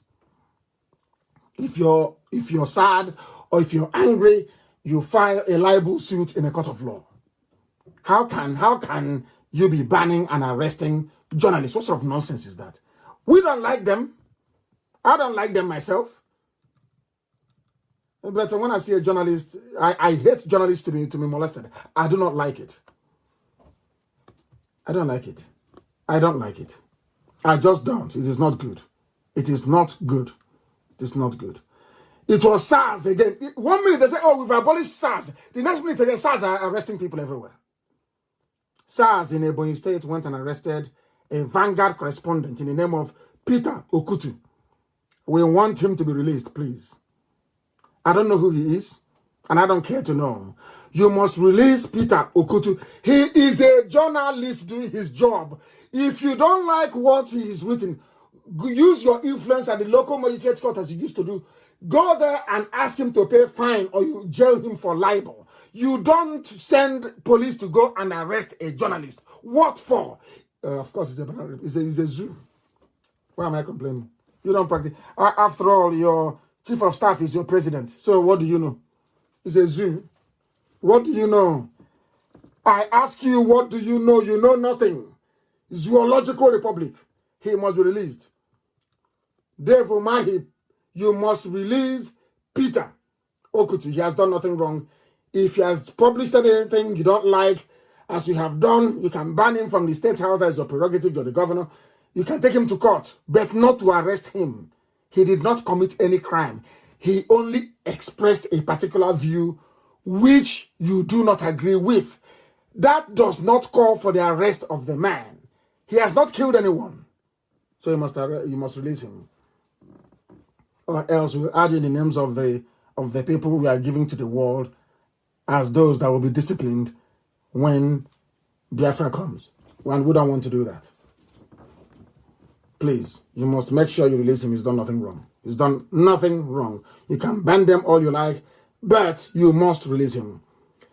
As I said earlier, the Nigerian army today, earlier today, because now it's 30 minutes past 10 p.m. in Biafra land, in a place called Akpa Mbato, in Obingoro government area of Abia State. The Fulani people came with their cows as usual, looking for water to drink. As the EU said, they're looking for water to drink. They went into a farm, destroyed all the crops, and the youths chased them away.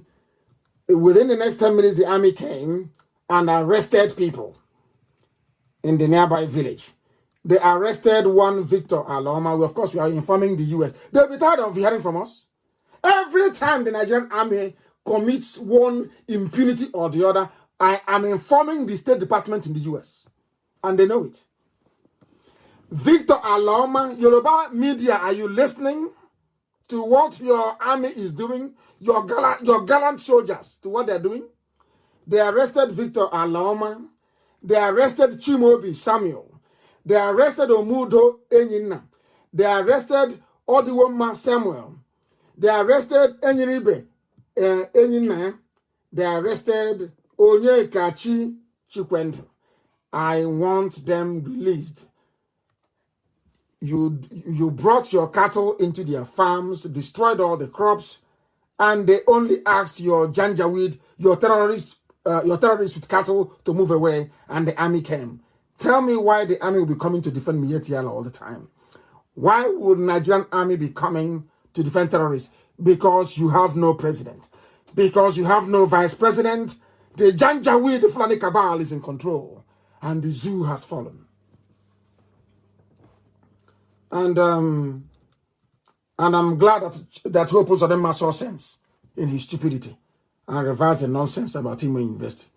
Because he is the only thing keeping him in office is coronavirus. He's going with corona. As soon as corona is leaving, Hope Uzodinma is living with coronavirus. He should not be there. Hope Uzodinma should not be there. He shouldn't be there at all, at all, at all. Shouldn't be there. Abba Kyari, governor of Imo State, Supreme Court governor. And we have come to the end of tonight's epistle. I don't hate the Yorubas. I love them. As I said, I have a blood cousin who is half Yoruba. I love them very much. My sisters are married to Yorubas. I love them very much, but I want them to change. Yoruba must be very brave. To confront the Fulani and defeat them, you must be brave. No compromise. Don't go to the back and take money from them and try to fight them in the front. They will not respect you. They won't respect you. They respect IPOB because they know we are incorruptible. Incorruptible. A few IPOB announcements to make. Our volunteer command must tell me within the next 2 months that we can now secure and maintain law and order within Biafran territories. I need that information, very, very important. And please, if you're coming from Kanu, do not travel to... Remain in Kanu, Kaduna and Zaria. Don't come to Biafra land, please. In Kanu, people are dying. If you're coming to Biafra land from Kanu, then I will know that they have sent you to infect our people, please stay where you are. Stay where you are until this blows over. And our people must continue to maintain social distancing, high level. Better take vaccine from US, from the UK, than from China. Please, our people must try and remain safe. I thank you very much for listening this very evening. And as always, we have worshipped Elohim here because everything that I've told you is the truth. The whole truth and nothing but the truth. That is why we say, unequivocally, without hesitation, without fear nor favor, that Biafra is our religion. And here on Radio Biafra is where we worship. Because Elohim